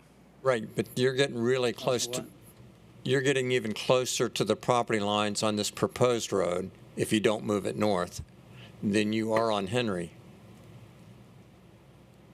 from what you just said. Yeah, I'm not sure I would notice the difference in 2 feet. I can't tell you that it's 7. It might be 5 on Henry, but it's not.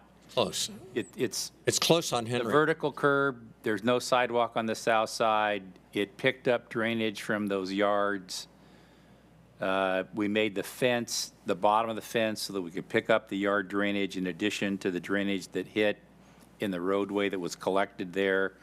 So there was a lot of design on the Henry, and then the council decided that that fence should be an 8-foot fence instead of a 6-foot fence because the residents on Alice feared that a 6-foot fence, somebody driving down the road or walking on the sidewalk on the other side might be able to see into their backyard. And so the council agreed to install an 8-foot fence along the property line. And there's no fence proposed on this road?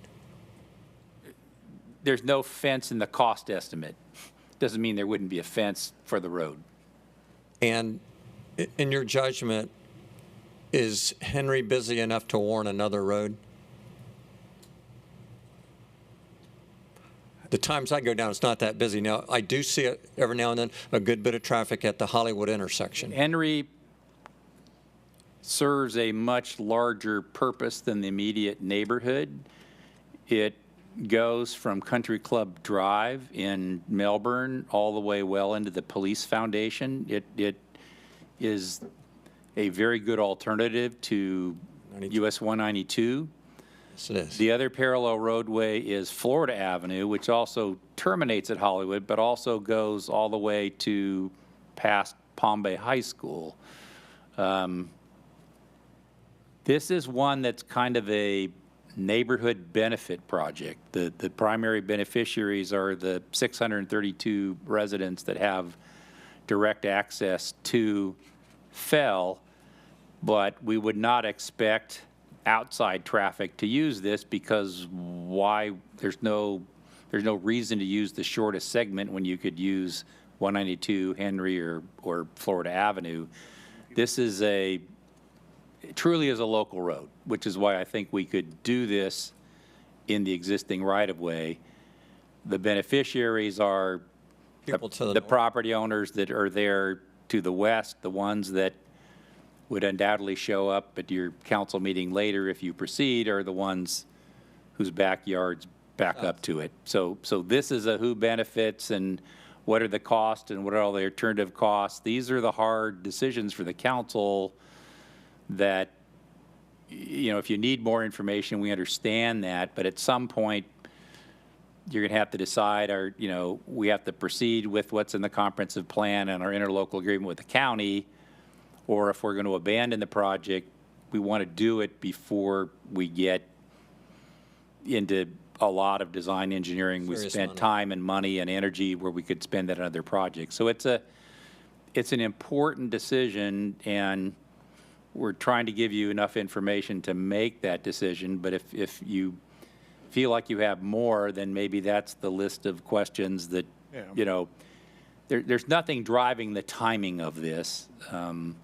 Right. But again, I think as staff, we recommend what the council's already decided. And if you want to take a different course, you would have to tell us that you want to take a different course. So that gets to the question that Councilmember Frampus asked is, do we need it? Yeah. That's a council determination. And we are a new council.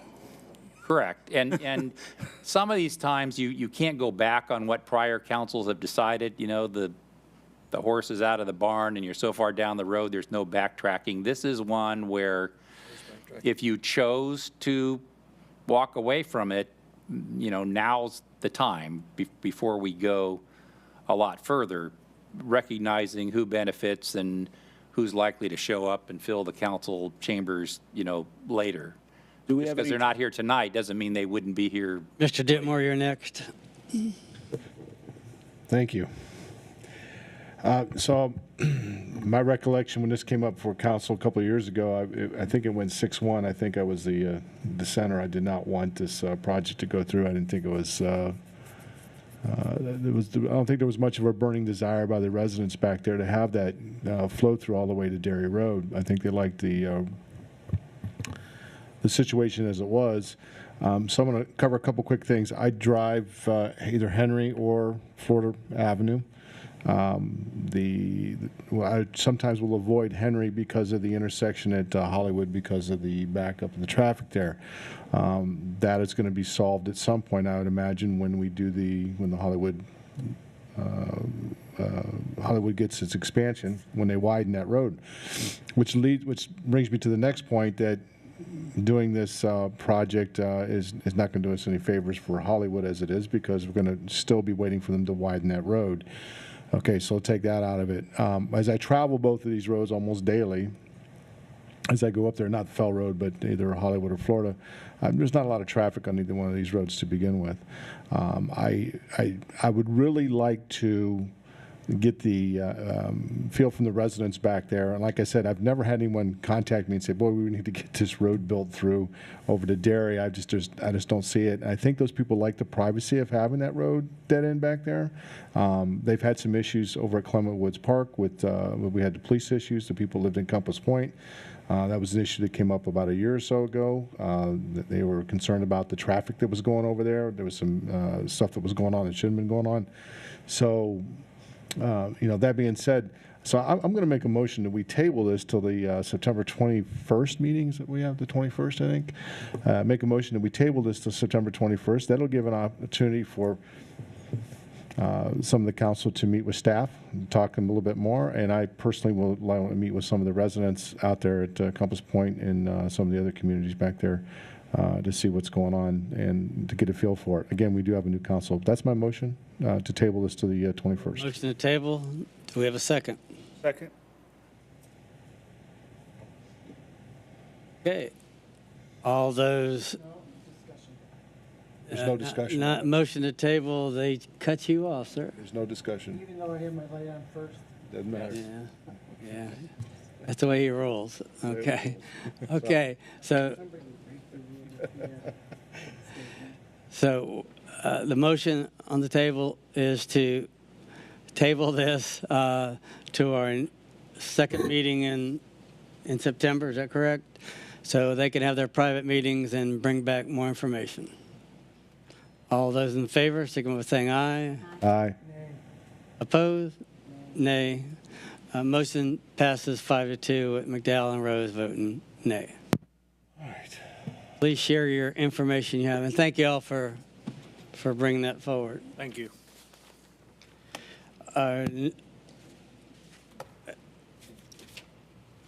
Next, I'd like to call up Tony Martinez, Public Forum. Sorry, they threw these under my thing. I didn't see him. I had the privilege of meeting, as Tony's walking up here. Tony's a West Melbourne resident. I see here they had a function at the Field of Dreams, probably one of the best functions I've ever seen for special needs. But you can tell us, Tony, what you have in mind. Yeah. So Your name and address for the record, please, Tony. My name is Tony Martinez. I live at 774 Triple Crown Lane, Melbourne, Florida 32904. I am a employee of Fellowship of Christian Athletes, and here with Brevard County, and we had our first All Abilities event last Thursday, and this ministry is specifically designed for people with disabilities. And we had some wonderful partnerships with Promise, and those were the principal participants of this event. And just had a great day with them. Had about 40 participants along with 40 high school volunteers that gave up their time to love on this community and play with this community and just share the love of Christ with this community. And so I'm here to, one, say thank you to the mayor and to this council for the Field of Dreams, and also to let this council know that we are planning on doing many more events at the Field of Dreams, and we are hoping to have the Field of Dreams be our exclusive place where we do outdoor events. And we've been working with the board from the Field of Dreams for the last 6 months. They've been great partners with us as well. So again, we really want to use that park and that facility for what it was meant for. We know, and I know in the past, I've gone by that facility several times and have seen it used for, not for what it was intended for. And so we really do want to make it a home for the Fellowship of Christian Athletes and specifically the All Abilities Ministry, and be able to truly use that park for what it's for. So again, I just wanted to come here tonight to say thank you to the mayor who graciously came out to the event, and also thank you to this council for providing that park for this community of special needs. And again, to let you know that I am available anytime for questions or comments on this ministry, but we are certainly planning on using that park and using it till the wheels fall off, so to speak, in order to really love on this community and really bring hope to not only this community, but also the community of West Melbourne as a whole, because what we're going to try to do is we're going to try to integrate this special needs community with everyone of West Melbourne. And so we're really hoping on having some great partnerships with the community, with the business community, and being able to really bring some hope to everyone in West Melbourne. Tony, thank you for that. I went out there. I got a little late. I didn't know y'all were having that day, but we went out there, and as Miss Adams went out there as well from the Promise Board, and it was the first time you really saw a lot of life out there. All these young volunteers helping the special needs. They were playing baseball. They were playing basketball. They were playing soccer. They were playing golf. They were laughing and giggling and just having a good time. And they even let him kick, I think soccer, kicking the extra point, and he scored, and everybody's yelling, and they dumped ice bucket over the young man's head. I mean, it was just a lot of fun, and Chick-fil-A donated, I guess, the food, and it was just a good. It's been a great partner with us, and again, we're just looking to really be able to utilize that space as much as possible. And what I've told people is that when people are coming to look for me, I want them to look for me at the Field of Dreams, because I'm there so often running events for the special needs community and also just for the community of West Melbourne as a whole. And I'd like to kudos to Sandy Woods from our rec department, who helped you guys, I guess, organize all this and put it together, because I saw Coach Shack. He was a Palm Bay High football coach. I think he's retired now, obviously, but helping out and just all these sports. It was neat. So thank you very much for doing that. Thank you. And the other speaker card, Jeff, he left. Okay, thank you. Our next, we have management report. We got the third quarter budget status report. Yes, Mayor, members of the council, being that it's 9:20, I'm just going to tell you that we're very much on track in the budget. We're going to exceed our revenue estimates. We're going to not expend all of that you've appropriated, and we're going to be in the best financial shape West Melbourne's ever been in when we close on September 30th. Very good. Third quarter police department report. Sorry, Mr. Ditmore, you? Do you need a motion on that? No, we just. Can you keep it just as short as? Well, we saw your report. Is there any questions? I'm good then, Mayor. We can just go on if you have any. But you did say you're adding some other things that weren't in here, so I don't know. Yes. Start off, this is the second quarter, and as you know, we're always a quarter behind when we're presenting the Officer of the Quarter. So Detective John Lacey was nominated and selected for that distinction. And during the first quarter of 2022, Detective Lacey has had an impressive amount of activity, cases cleared and arrest, which have covered almost the entire quarter. In January, he responded to and investigated an occupied residential burglary with battery, which included an armed vehicle burglary.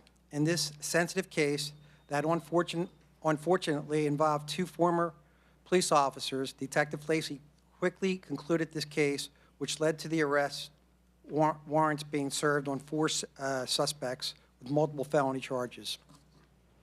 In February, he responded out to assist patrol, who had located 3 subjects who were suspected to have been committing vehicle burglaries in the area. Detective Lacey responded to the police department and conducted interviews, turning what might have been a loitering and prowling case into several cleared cases and multiple arrests. During the interviews, Detective Lacey was able to get one of the suspects to confess, which ultimately led to the arrest of 3 other suspects. This investigation involved 12 associated calls for service, 6 cases cleared by arrest, and multiple felony charges filed, which included burglary and armed burglary charges. In March, as patrol was searching for and ultimately located one of 2 subjects suspected to have been committing vehicle burglaries during the previous evening and fleeing from law enforcement. Again, Detective Lacey assisted patrol and conducted interviews on the first located suspect, and again, Detective Lacey obtained a confession, which led to identifying the second suspect before patrol was able to locate him. This led to additional charges for the 2 suspects. This investigation involved 12 associated calls for service, 3 cases cleared by arrest, and multiple felony charges, which included occupied residential burglaries and vehicle burglaries. Recruitment and selection. As you know, we're in constant motion when we're doing our recruitment for police officers, public service aides, and including school crossing guards. As you are aware, tonight I introduced the 3 gentlemen that just completed the academy on August 5th, Ryan Krueger, Nicholas Earl, and Sean Carter. We also have will be in progress in September and October, Nicholas Yep and Travis Confresi. They have been background, and they're going to be starting in those positions. I think they're crossovers. Currently in the police academy, we have 3 people that are in the academy, and they're going to be graduating in January 2023. Conditional officers are waiting for police academy start, and that will be Ulikes Paz. No relations to our other Paz who just resigned. Department training, as you know, we are always in constant training mode with Power DMS, with FDLE, physiological response dynamics training, tasers, and new hires, anti-bias training, behavioral threat assessment, and annual department active shooter training. Community engagement, as you well know and participated in, Counsel, and I thank you for that, was Cops on the Coop. We raised over $14,000 for Special Olympics, which I think was the highest this year. Hometown Heroes, as you know, we always participate in that, and we have a very great turnout, and we also showcase our department and oftentimes get recruits.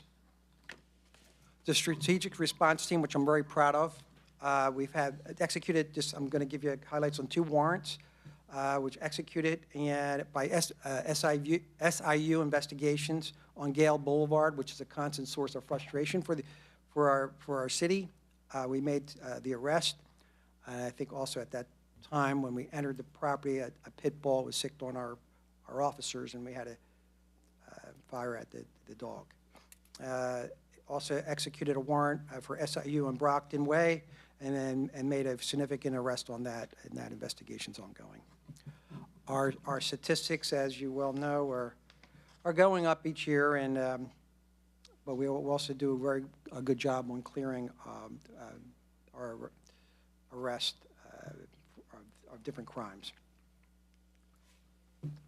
Another look at the next a monthly statistics broken down in a different way for your Part 1s and Part 2s. Our service calls 23,000. Patrol area requests, which we get a lot of. We break it down by business, residential, foot patrols, park patrols, and bicycle patrols. If Bill Metric was here, he would not like that number, and school checks. Narcan yearly report, and you're going to notice a significant difference from last year to this year. And I don't know if COVID had anything to do with it, but it possibly did. Anyway, you can see that we're still using it. It's still good to have, and our officers are all equipped with it. Criminal Investigations Division, CID. The breakdown of the cases and how they matriculated down to the still under investigation, 92. Yeah, and I would comment on there that the top category of the new cases referred for follow-up also include the cases still under from the month before. Yeah, they carried forward. Yeah, we should, doesn't matter, I guess. I don't know if anybody looks at it, but. Yeah, I know what you're saying exactly. Yeah, and I agree. It's but it's still an ongoing case. Right. And Tony, you have anything to say? You said it all, Chief. Okay. Okay. And this is the most important part of the presentation, Mayor. It's the flock safety camera update, which I promised Councilmember Frampus has asked me questions about it. I brought my resident expert here, Lieutenant Antonio Romano. Well, thank you for the intro, Chief. Good evening, everyone. If you don't know me, I'm Lieutenant Romano. I'm over criminal investigations. And I'm going to give you a brief update on flock cameras and where we came from 2021 when we started. Cool. I promise it will be short. By 10, right? No. So here are the stats for our flock hits since 2021. We had a total of 16 cases that were collected that led to an arrest or gave us a lead to further the case. Our first camera was installed in July of 2021. So between January 1st, 2022 and August 9th, 2022, there's been 33 flock hits that led to an arrest or led us further into an investigation. So, yes. I'm sorry. out of the 33, how many were arrests as opposed to led to further investigations? I'd say most of them. I can't give you an exact number. I keep a spreadsheet of who we identified, because just because we found a vehicle doesn't mean that that driver is the person that committed a crime. We may have to do some more investigation on the associates of that driver, who's been in that vehicle before, and do an investigation like that. So mostly it leads to further information, not Mostly arrests, but there's been cases where it led to with further investigation, it leads to arrest, correct? Absolutely. Okay, thank you. I'm glad you brought that up. This is one example from a business, Home Depot in our city. A loss prevention officer told one of our patrolmen that they had a person who's using fraudulent returns, fraudulent receipts, and they knew the description of the person. They knew what they were driving. So I gave access to everybody in Westbrook Police Department to Flock. Only a certain amount of people can actually input data into the system, because if we let everybody do it, it's going to be a lot of information. I want to keep track of it. So we did that, and then we got a hit on that vehicle on February 22nd. The officers did a traffic stop on the vehicle, and were able to identify the person. Home Depot just wanted that person trespassed, so that's what we did. So that was a successful story that even criminal investigations didn't get a part of. That was kept at road level. So we have another case here. This was a case when 2 suspects committed vehicle burglaries in the area of Sawgrass Lake subdivision. One suspect was apprehended, and he stated he was dropped off by a female in a U-Haul pickup truck. So we were able to locate that truck and the vehicle tag with a flock camera at the exit of the subdivision. We identified the female that dropped off the suspect due to the tag matching the rented person of the U-Haul truck. So this was huge for us, because now we're able to identify the person, go and speak with her, corroborate the suspect's story, which is great for the case. This is another example of success with the flock camera system. We had I don't know if you guys know this, but there was a burglary at a local vape shop by where Harvey's Groves used to be, right there off 192. So the two people broke glass with rocks, went inside, stole a couple $100 worth of vape products. So we didn't have too much information, just some security cameras, but they were blurry. But we were able to find one of the suspect vehicles that matched the description, get a partial tag based off a flock camera. We did more investigation, led to further on that. We were able to identify that vehicle through our resources. We identified both people who came that night, and both were confessed to the crimes, and we actually recovered the vape products. They were actually out of Orange County. We're actually, because of flock cameras, we're able to identify they came a couple of days prior to scope it out, because they hit on one of the cameras by the business. So you can see there the different dates. On the 14th they came, and then they committed the crime on the 16th. That was pretty cool. This is another case that was pretty interesting to us. 2 suspects stole iPhone displays from Walmart at 845 Palmer Road. They left in a minivan, which you see right there in that photo. It was discovered the same suspects stole phones from Walmart in Melbourne, and the minivan was located on Flock coming from the Melbourne Walmart to our Walmart. So they committed the crime at the Walmart off Sarno, went southbound Wickham, and we have cameras right there just south of NASA. So it picked up that van, and it was definitely the same van used in our crime. Long story short, that because of this success here, we had a tag. We reached out to local partners, local agencies, even Orange County, because other people had the same crime with the same people. They found that van off a highway just because it was broke down. FHP checked out with them and identified them, and because of our crime analysts, we were able to talk and figure out those are the same people that are involved in our crime. So we actually solved multi-jurisdictional cases, which ended up being juveniles that came into the crime. So that was a really good case. I wanted to bring that up. This was another good case. Melbourne PD is also getting flock cameras, but I gave them access to ours. It's in the time frame, so if they have a tag or something they need to input in our data, they can. They contacted me during the day and said, listen, we just had a robbery with a firearm. The tag just hit one of your cameras off Hollywood. And he sent me a photo through email, which you see right there. That's the exact photo I got in my email. I quickly sent out to that road patrol guys, hey, be on the lookout. I just got this intel from Melbourne PD. So within a few minutes, one of our officers that was at Barnes & Noble saw that exact vehicle, person driving it and a female in the back, did a traffic stop on that vehicle, and were able to apprehend both suspects. Melbourne PD came over, arrested them for their robbery charges, and also we had local drug charges on them. So that was a good case. So that's going to be under my slide. I could talk more, probably a couple of hours more about this, but I won't. Motion to extend the meeting? No. Stay tuned for future developments with the use of flock technology. And why I say that is I'm currently working with Christian, the IT department, on getting different ways to input this flock camera. Maybe, I won't tell you exactly how, because it's public right now, but different technology, how we can gather more tags if suspect were to commit crimes in areas, not just use them fixed, but maybe mobily. So we're actually testing it right now at the Sawgrass subdivision, and it's been working pretty well.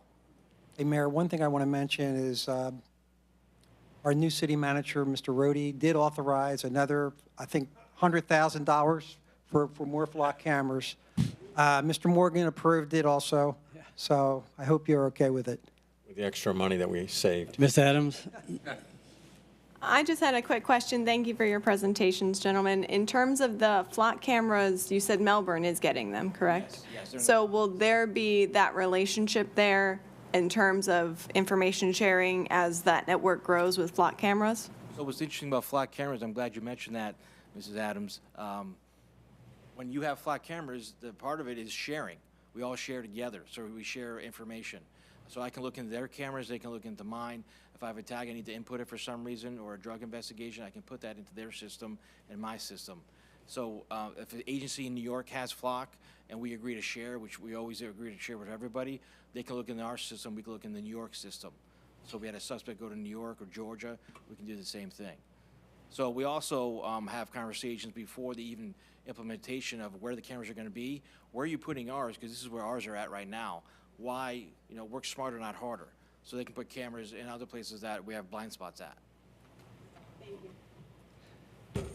I think technology is great. Is there other technology out there that cutting edge that we're looking at? Absolutely, there is, Mayor. Mayor, I'm sorry you asked that question. Go ahead, Tony. I could be here all night, Mayor. We're testing the system out right now as we speak on our 30-day trial for facial recognition software. And we've already had good success with it. We've had actually maybe 2 or 3 arrests in the first week and a half of having it. So it's pretty good. Even with this, like Chief said, crime is up. Break-ins and burglaries and kids and adults and everything else. Is that because we're short of help? I mean, it seemed like a few months ago you were fully staffed, or some people just not getting through training and were being let go, or what's kind of 2 questions there? Yeah, to answer your question, it's a yes and no answer. Yes, you can attribute some of it to maybe staffing, but I think it's just trends. Oftentimes, you have, I'll give you a good example, you may have 4 or 5 juveniles that will continually go in different cities, and we have identified them and arrested them over and over and over again because they're not put in jail, they're not confined, they're let right back on the street, and the next week or the next day they're already committing the same crimes. We experienced that multiple times. So crime, as you well know, it's not consistent. It moves up and down, and there's patterns oftentimes that's associated with groups. So yeah, and I think our populations has increased significantly since I first started here. So when you have population growth, you have look at the traffic that comes through our city. That alone it speaks to a crime situation also, because you have people traveling in and out of our city that are either wanted for something or they're going to commit a crime. And Florida's kind of interesting with I-95 going right through our city and these thoroughfares. Oftentimes criminals will operate based off of that. their drive up and down 95, get off at certain exits, visit certain stores or communities, and they will definitely commit criminal offenses. So I think population growth, Mayor, is you can attribute it to that. Not so much staffing, but staffing does play a role.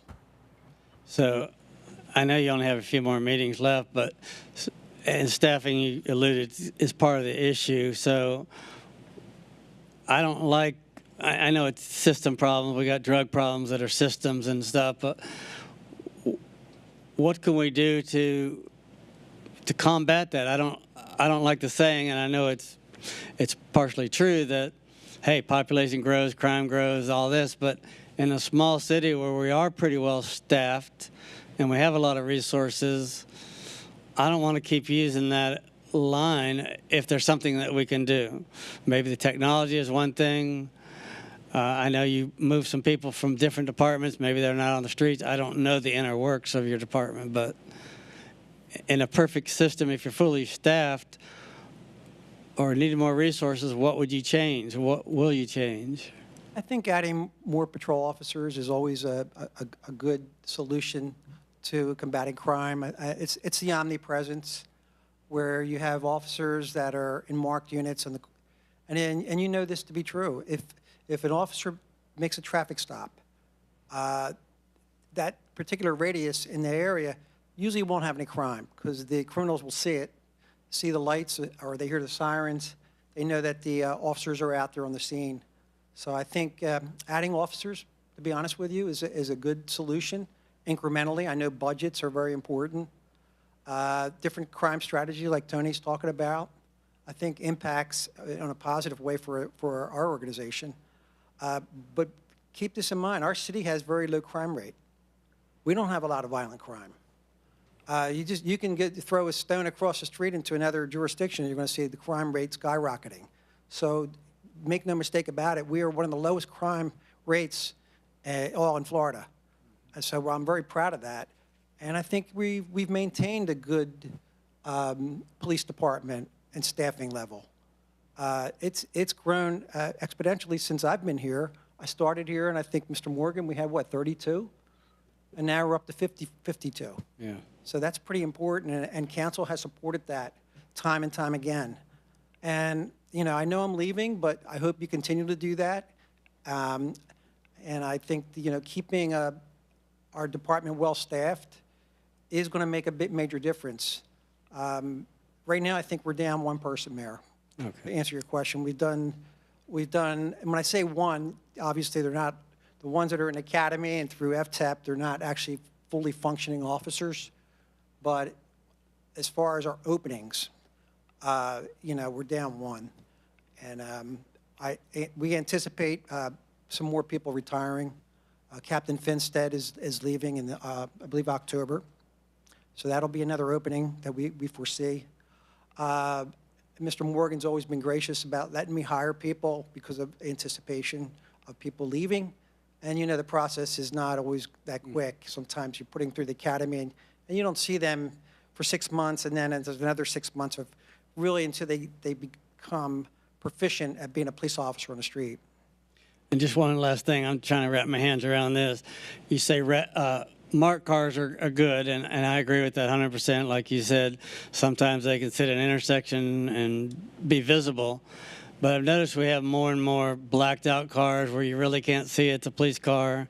You have the lieutenant's cars that are unmarked and have civilian tags on them, so that's not a deterrent. So I'm trying to wrap my hands around of what you're actually saying. That's a great question, Mayor. I think it's, you know, it's a multi-approach. You want to have both, right? You don't want to have all marked cars. You certainly don't want to have all unmarked cars. The blacked out, look, that's for our traffic units. So they can go through traffic and not be seen, you know, 2 blocks away and make effective traffic stops, and especially in the areas that we experience a lot of accidents. And, okay. All right, I guess that says it. Mr. Frampus? Thank you, Mayor. Have a couple things. Firstly, to the lieutenant, worked with him several times in Sawgrass, and I can say that since the juveniles were caught with the car break-ins and all that stuff, that you guys that were involved in that, absolutely great job. I mean, I know it's down for us as far as break-ins and stuff, so your participation there, and I know the residents love you guys when you come into the community, so, you know, good job there. Curious on which municipality is the assault charge on throwing the stone when you cross the line? Does it go here or there? So their crime rate would go up over there, right? Just, sorry. What's the report on the hotel? Every quarterly, we were going to get a report on that. That's our next item up. Oh, sorry. Mr. Richardson. And again, to you, appreciate your guys and your involvement. And Well, we appreciate you, Counsel. I want to honestly tell you, Mayor, we've gotten so much support from Council since I've been here for 10 years. It's unbelievable. I mean, you go to other jurisdictions, they don't see what I've seen in my career here. So, personally, want to thank everybody on Council. You know, Andrea and Mayor Rose and Pat Bentley were the originals, and then the additional council members have been outstanding. And I know you guys ask a lot of hard questions, which, you know, it's good. It keeps me on my toes and also the department, and we've responded, I think, effectively to some of your concerns. And we have a great department, fantastic department. I think it's the best around. I'm very proud of it, and I'm proud that I've served 10 years in the city with the leadership from Mr. Morgan, Morris Richardson, the rest of our staff. I couldn't have a better collective group of people to work with. And we're talking high-quality people that are intelligent and made great decisions and supported each other for my entire career. And I'll never forget this the rest of my life. And I'll be bragging about West Melbourne for the rest of my life and even when I completely retire.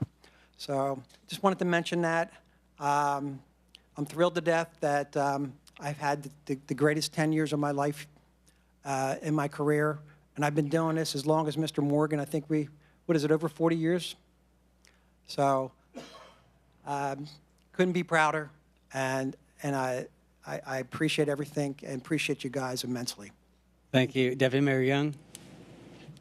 Oh, I wanted to ask you, where is the Speedwagon now? Is either one? Andrea, I don't know off the top of my head. I believe we had it at one point on, I thought it was Fell Road, and then I think it's broken again. No. Mr. Morgan, I'm pretty sure it's back in the shop. I'm positive. Okay, and then I'm still waiting for that final report because it was on Wingate for so long. I did get one report, but then it was on Wingate for a lot longer. So Yes, it was. All right, we'll get that to you. That was all. Thank you. Thank you. Thank you, Mayor. Thank you all. Appreciate it. Next up is Mr. Morris Richardson going to give us the report on America's Best Value Inn. Mr. Frampus was foreshadowing. While they're opening that up, I just wanted to ask Lieutenant Romano that the Flock DeLorean time machine that was on display there, are you now going to go back in time to stop crimes before they occur? That's, yeah, that was pretty cool. It's in the budget. Who gets assigned that vehicle? All right, America's Best Value Inn. This is the second quarter 2022 update. So this will take your the statistics through the end of June. Let's see. Maybe I don't have the power on this.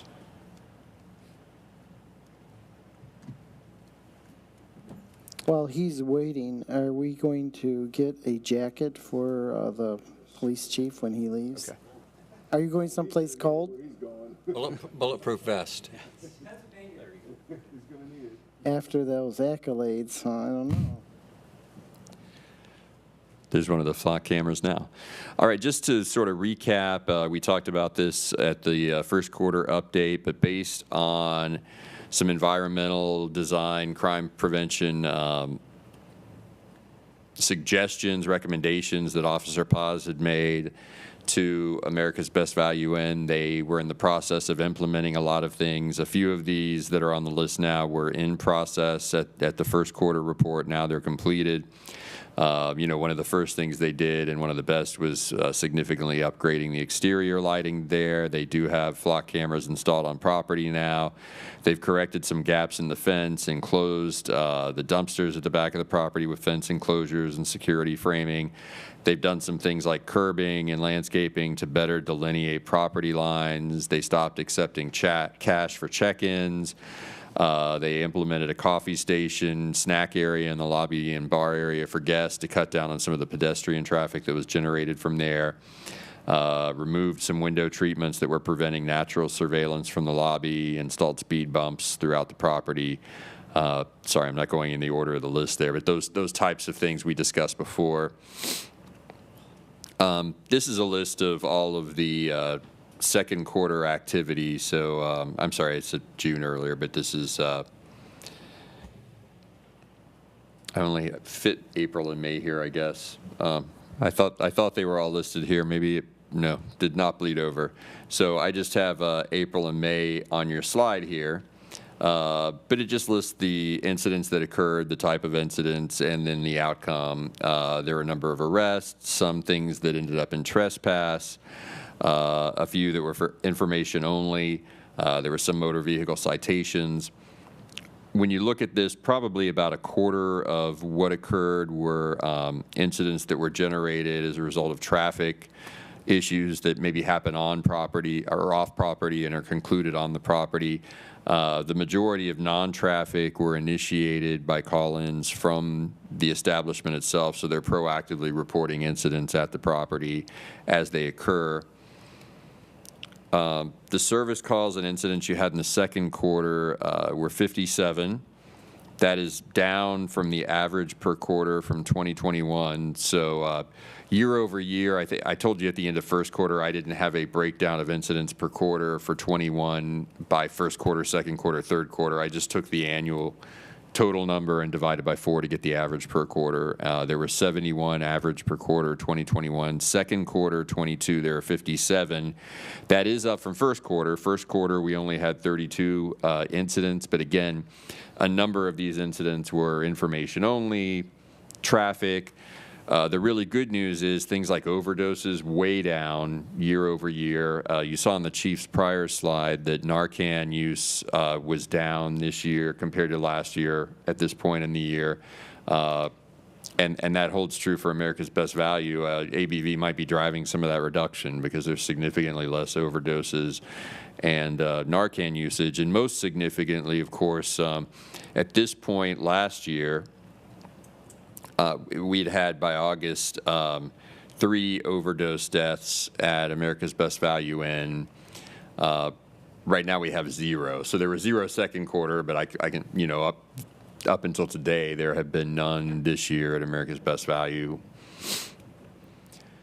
So the next step would be to report back, staff to report back to City Council with an update in third quarter statistics in approximately 3 months, and continue the holistic crime prevention approach through both working with the operator on additional business practice and environmental design improvements, and the continued emphasis on proactive policing, investigation, and enforcement at the location. So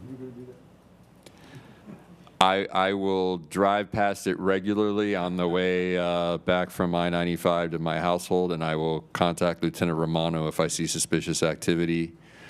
He will then access Flock's system. Yes. Ms. Adams, you're up first. I had a question about if you could go back a couple slides to the list of dates and things like that. Yes, please, thank you. I noticed there were quite a few that were trespass Right. citations, and then they were either declined by the hotel. So if we're getting calls to trespass them, but they're choosing not to follow through with that, is it just something that we chalk up to it's going to continue happening? Because I'm noticing there's quite a few, or they've got like trespass times 3. Yeah, and I apologize. There's only so much you can fit in a spreadsheet kind of report like this. But for example, if you look at April 1, 22, the incident, the call type was a battery. And then the status was trespass. And then the description there where it says decline. So what happens is one guest battered another guest in that event. It was maybe a domestic dispute, if I'm remembering that one correctly. I did go look at all the significant ones, and I think that one was a domestic. Battery victim declined to prosecute, but the hotel had both individuals trespassed. So anytime you see a trespass in that status, it means that person or persons were actually trespassed.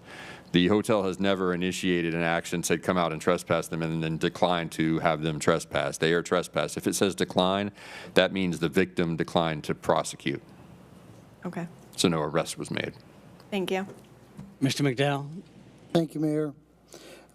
Once again, you've gone beyond the call of duty here in your work, and I appreciate that very much as the city does as well, I'm sure. However, across the street are hotels that are not in our city. Have we moved the problem? Do we know? Has this just gone across the street? Or have they reached out to say, hey, how can we do this too? I'm just trying to think of, especially soon you will have that other hat on. Right. Yeah, even next door, right? Not even across the street. Immediately to the west, you've got a hotel in the county area that also has somewhat of a reputation.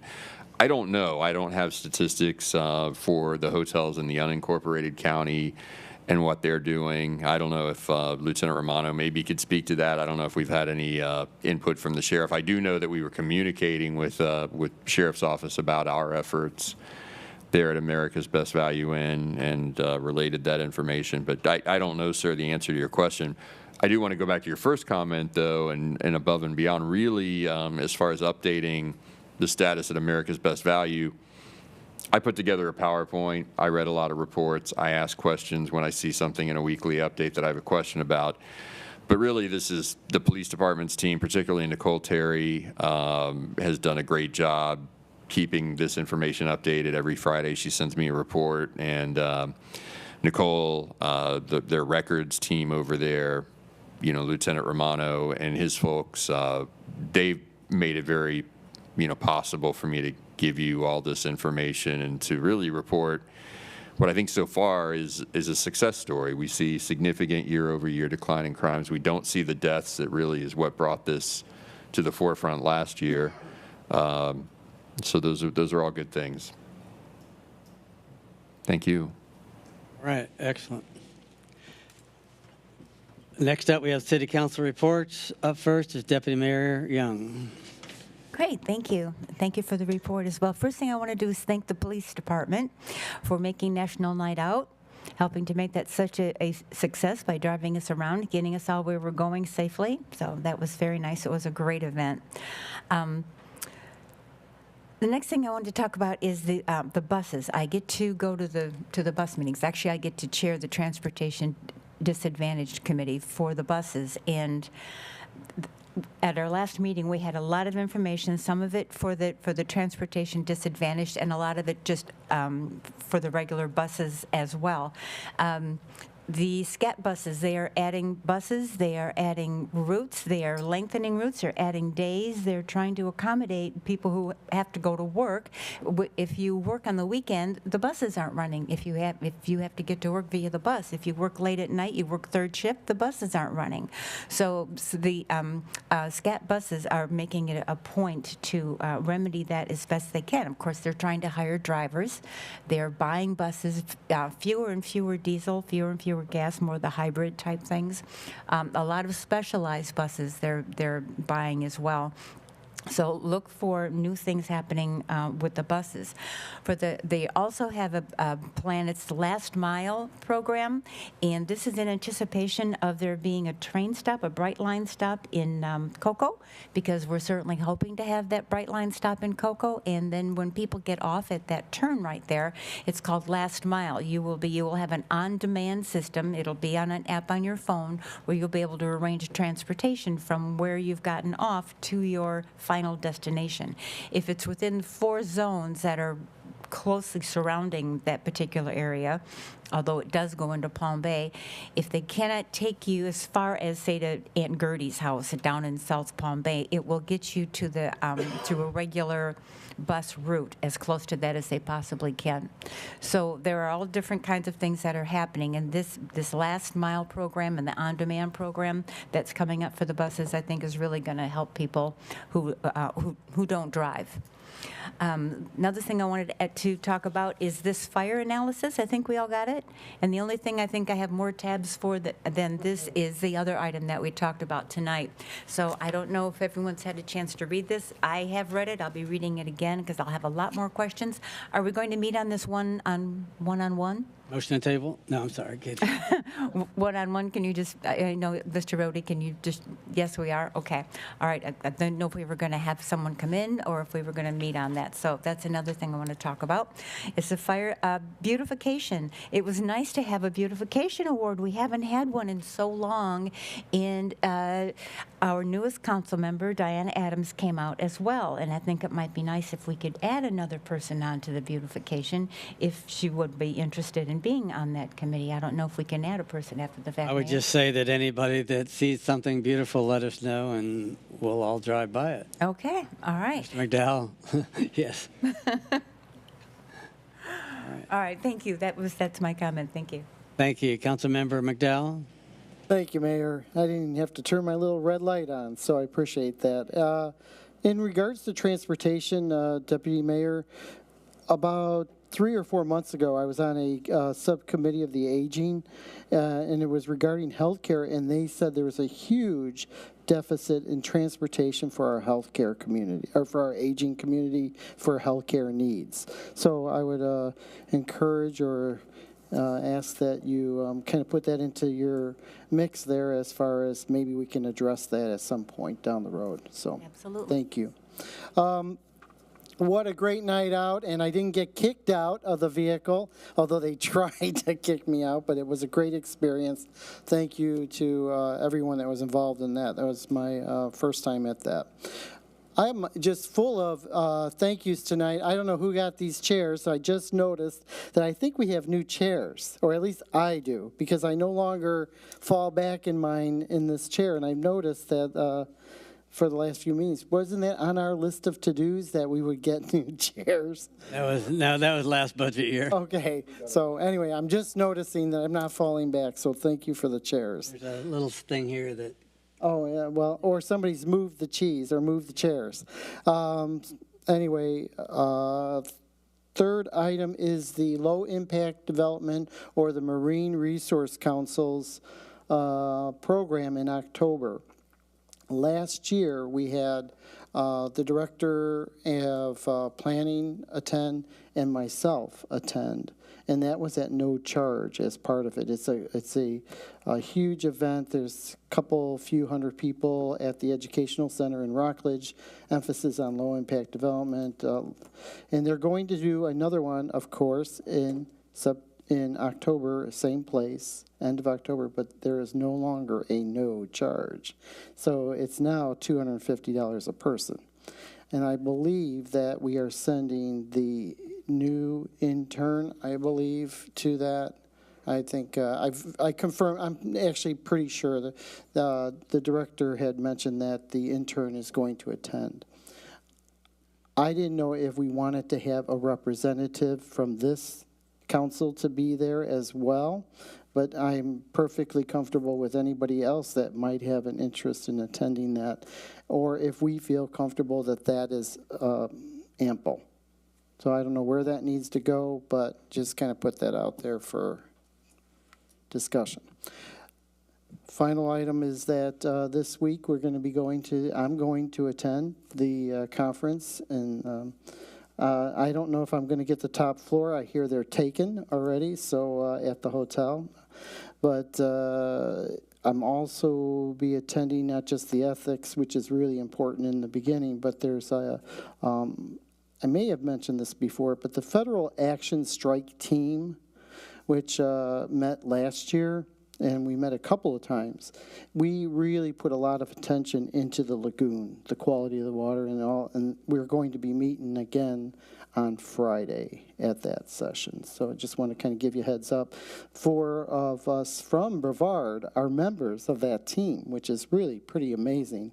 And Satellite Beach, Mindy, council member Gibson, and as well as council member Minus from Melbourne and council member Foster from Palm Bay, and myself were on that team. So that's all I have. Thank you. Thank you. Councilmember Adams. I've got a few things. I'll echo the thoughts on National Night Out being my first one as well. I thought it was very well done. It was very coordinated by our police department and a really good opportunity. I did meet with Keep Brevard Beautiful in regards to their composting program. I also went to the State of the Schools event, so that was a presentation by Dr. Mullins and Sheriff Ivey, and they talked about just kind of the success and the safety of our students in this upcoming school year. They've got a lot of new programs that are rolling out and things that are affecting not necessarily directly schools in West Melbourne, but some of them do trickle down or relate to the schools that we have here, so that was really well done. I also attended a Florida League of Cities webinar that focused specifically on communication tools and strategies that are available to municipal governments. That was something that I brought up that I just feel like West Melbourne can improve on. So I did schedule a meeting with Mr. Rohde to talk about some of those ideas. And then just 2 things to note. We do have an upcoming forum next Monday on recycling and composting. It'll be held here, right? Okay. It'll be held here at 6 o'clock, so that's open to all of Brevard County if they'd like to attend. And just a final note, as the school year is starting, I think it's important to keep in mind that we drive safely, we encourage people to slow down and just kind of have a little bit more patience as the school year starts and we've got buses on the roads. Thank you. Thank you. Councilmember Frampus. I as well attended National Night Out, as we all did, and my compliments to all the officers that, were out there. They were great, interacted with the residents great, and us, and it was a really fun time, and you gave us a great driver. We had a lot of laughs, so thank you. I did put out an email the other day in reference to Norfolk Parkway and Minton, the eastbound lane, and the confusion that was going on there. Thank you to Mr. Rohde, who worked out all the details there, and I believe came to a solution, and a change is coming there. So the residents that have all been reaching out to us, I think are going to be satisfied with the changes that they made. So appreciate that. Thank you, sir. And that's all I got, Mayor. Thanks. Thank you. Councilmember Ditmore. No report. Thank you. Councilmember Bentley. Thank you, sir. Just a few comments. I did attend last night, as several others did, the Space Coast League of City dinner and meeting, and they did recognize Mr. Morgan from their perspective, so that was kind of a very nice event to see that recognition from someone from West Melbourne for his upcoming retirement. And then I would also comment that Palm Bay Chamber did the same thing, did a nice recognition, I think, for Scott, and you got to begin to believe the rumor that he's actually going to leave, so, with all this stuff going on. So I went to National Night Out as well, and I thought Hollywood Estates did a really, really great job, and their reception and all the things they had for the folks that came out. So, if I had to give a vote to the community that really sponsored it well, I think they did a great job. And the other notable thing about that is we did try to leave John Ditmore at Sawgrass Lakes, but we did end up doubling back and picking him up after I reminded the driver that we had left him. So there is an advantage just having one way in and one way out. So we tried, but, sometimes things just don't work out. Also, I would ask, back to one of my earlier comments, do we not think there's any benefit maybe to the chief for recognizing the officers at the Palm Bay Chamber like they do for their officers? We do. Huh? They do it quarterly, I think, or? Okay, they just seem to do it at every meeting, and it just seems like they do a lot of recognition for their officers, and I see us do it, in my view, a lot less often. I just didn't know if there was something we could do there. Also, we did have our quarterly police pension meeting, and things are going up, more expensive. So things like our actuary went up about $6K per year, fairly sizable. The administrator went up $3K a year to $2.5K a year. The attorney went up. The investment consultant stayed the same. Good for them. Custodial services are up by almost $3K per year. So you can see the inflation out there. All of the support services that our police pension committee board needs almost are all going up. So that's it, Mayor. All right. Well, thanks for that good news there. Yeah, it's been kind of busy couple weeks. Attended civilian military functions, EDC, Palm Bay Chamber, Space Coast League of Cities, Home Builder Association, to name a few. And in addition to the ones that Mr. Bentley said that the city manager got plaques from, also TPO recognize him for all his hard work and during the hurricane season. And Mr. Rhodey, hurricane season's here, and so far it's been good, but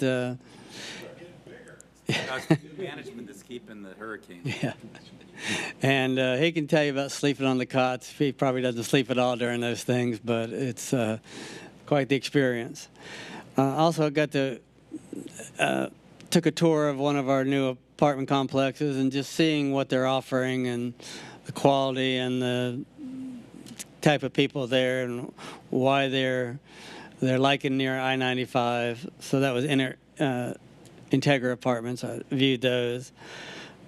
I also issued a proclamation for a 50th wedding anniversary for a couple that lives in West Melbourne here. They rented out the room. They seemed like they were having a lot of fun. The only problem is the air conditioner really wasn't working, so I don't know if we got that fixed. Do we know, Tom? News to you? Okay, because it was very, very hot in there. So, National Night Out, a lot of fun. Thought Mr. Bentley's group in Hollywood Estates did the best. I know at the school there they said they didn't have enough notice to get people together, so hopefully we can plan this better in the future. And I said before, Field of Dreams, that was just a great event there, and Sandy did a great job of getting them everything they needed. And school starts, do we have enough crossing guards or any special plans for that? We have our two, they're full. All those? We have both our crossing guard positions are Oh, filled. good, we have 100%, good. And I wish everybody a safe year ahead. So, any questions for City Manager? City Attorney? Okay. And everybody have a safe trip down to Hollywood, Florida there, and there's a lot of good activities, and take advantage of them. This meeting is adjourned at 10:09.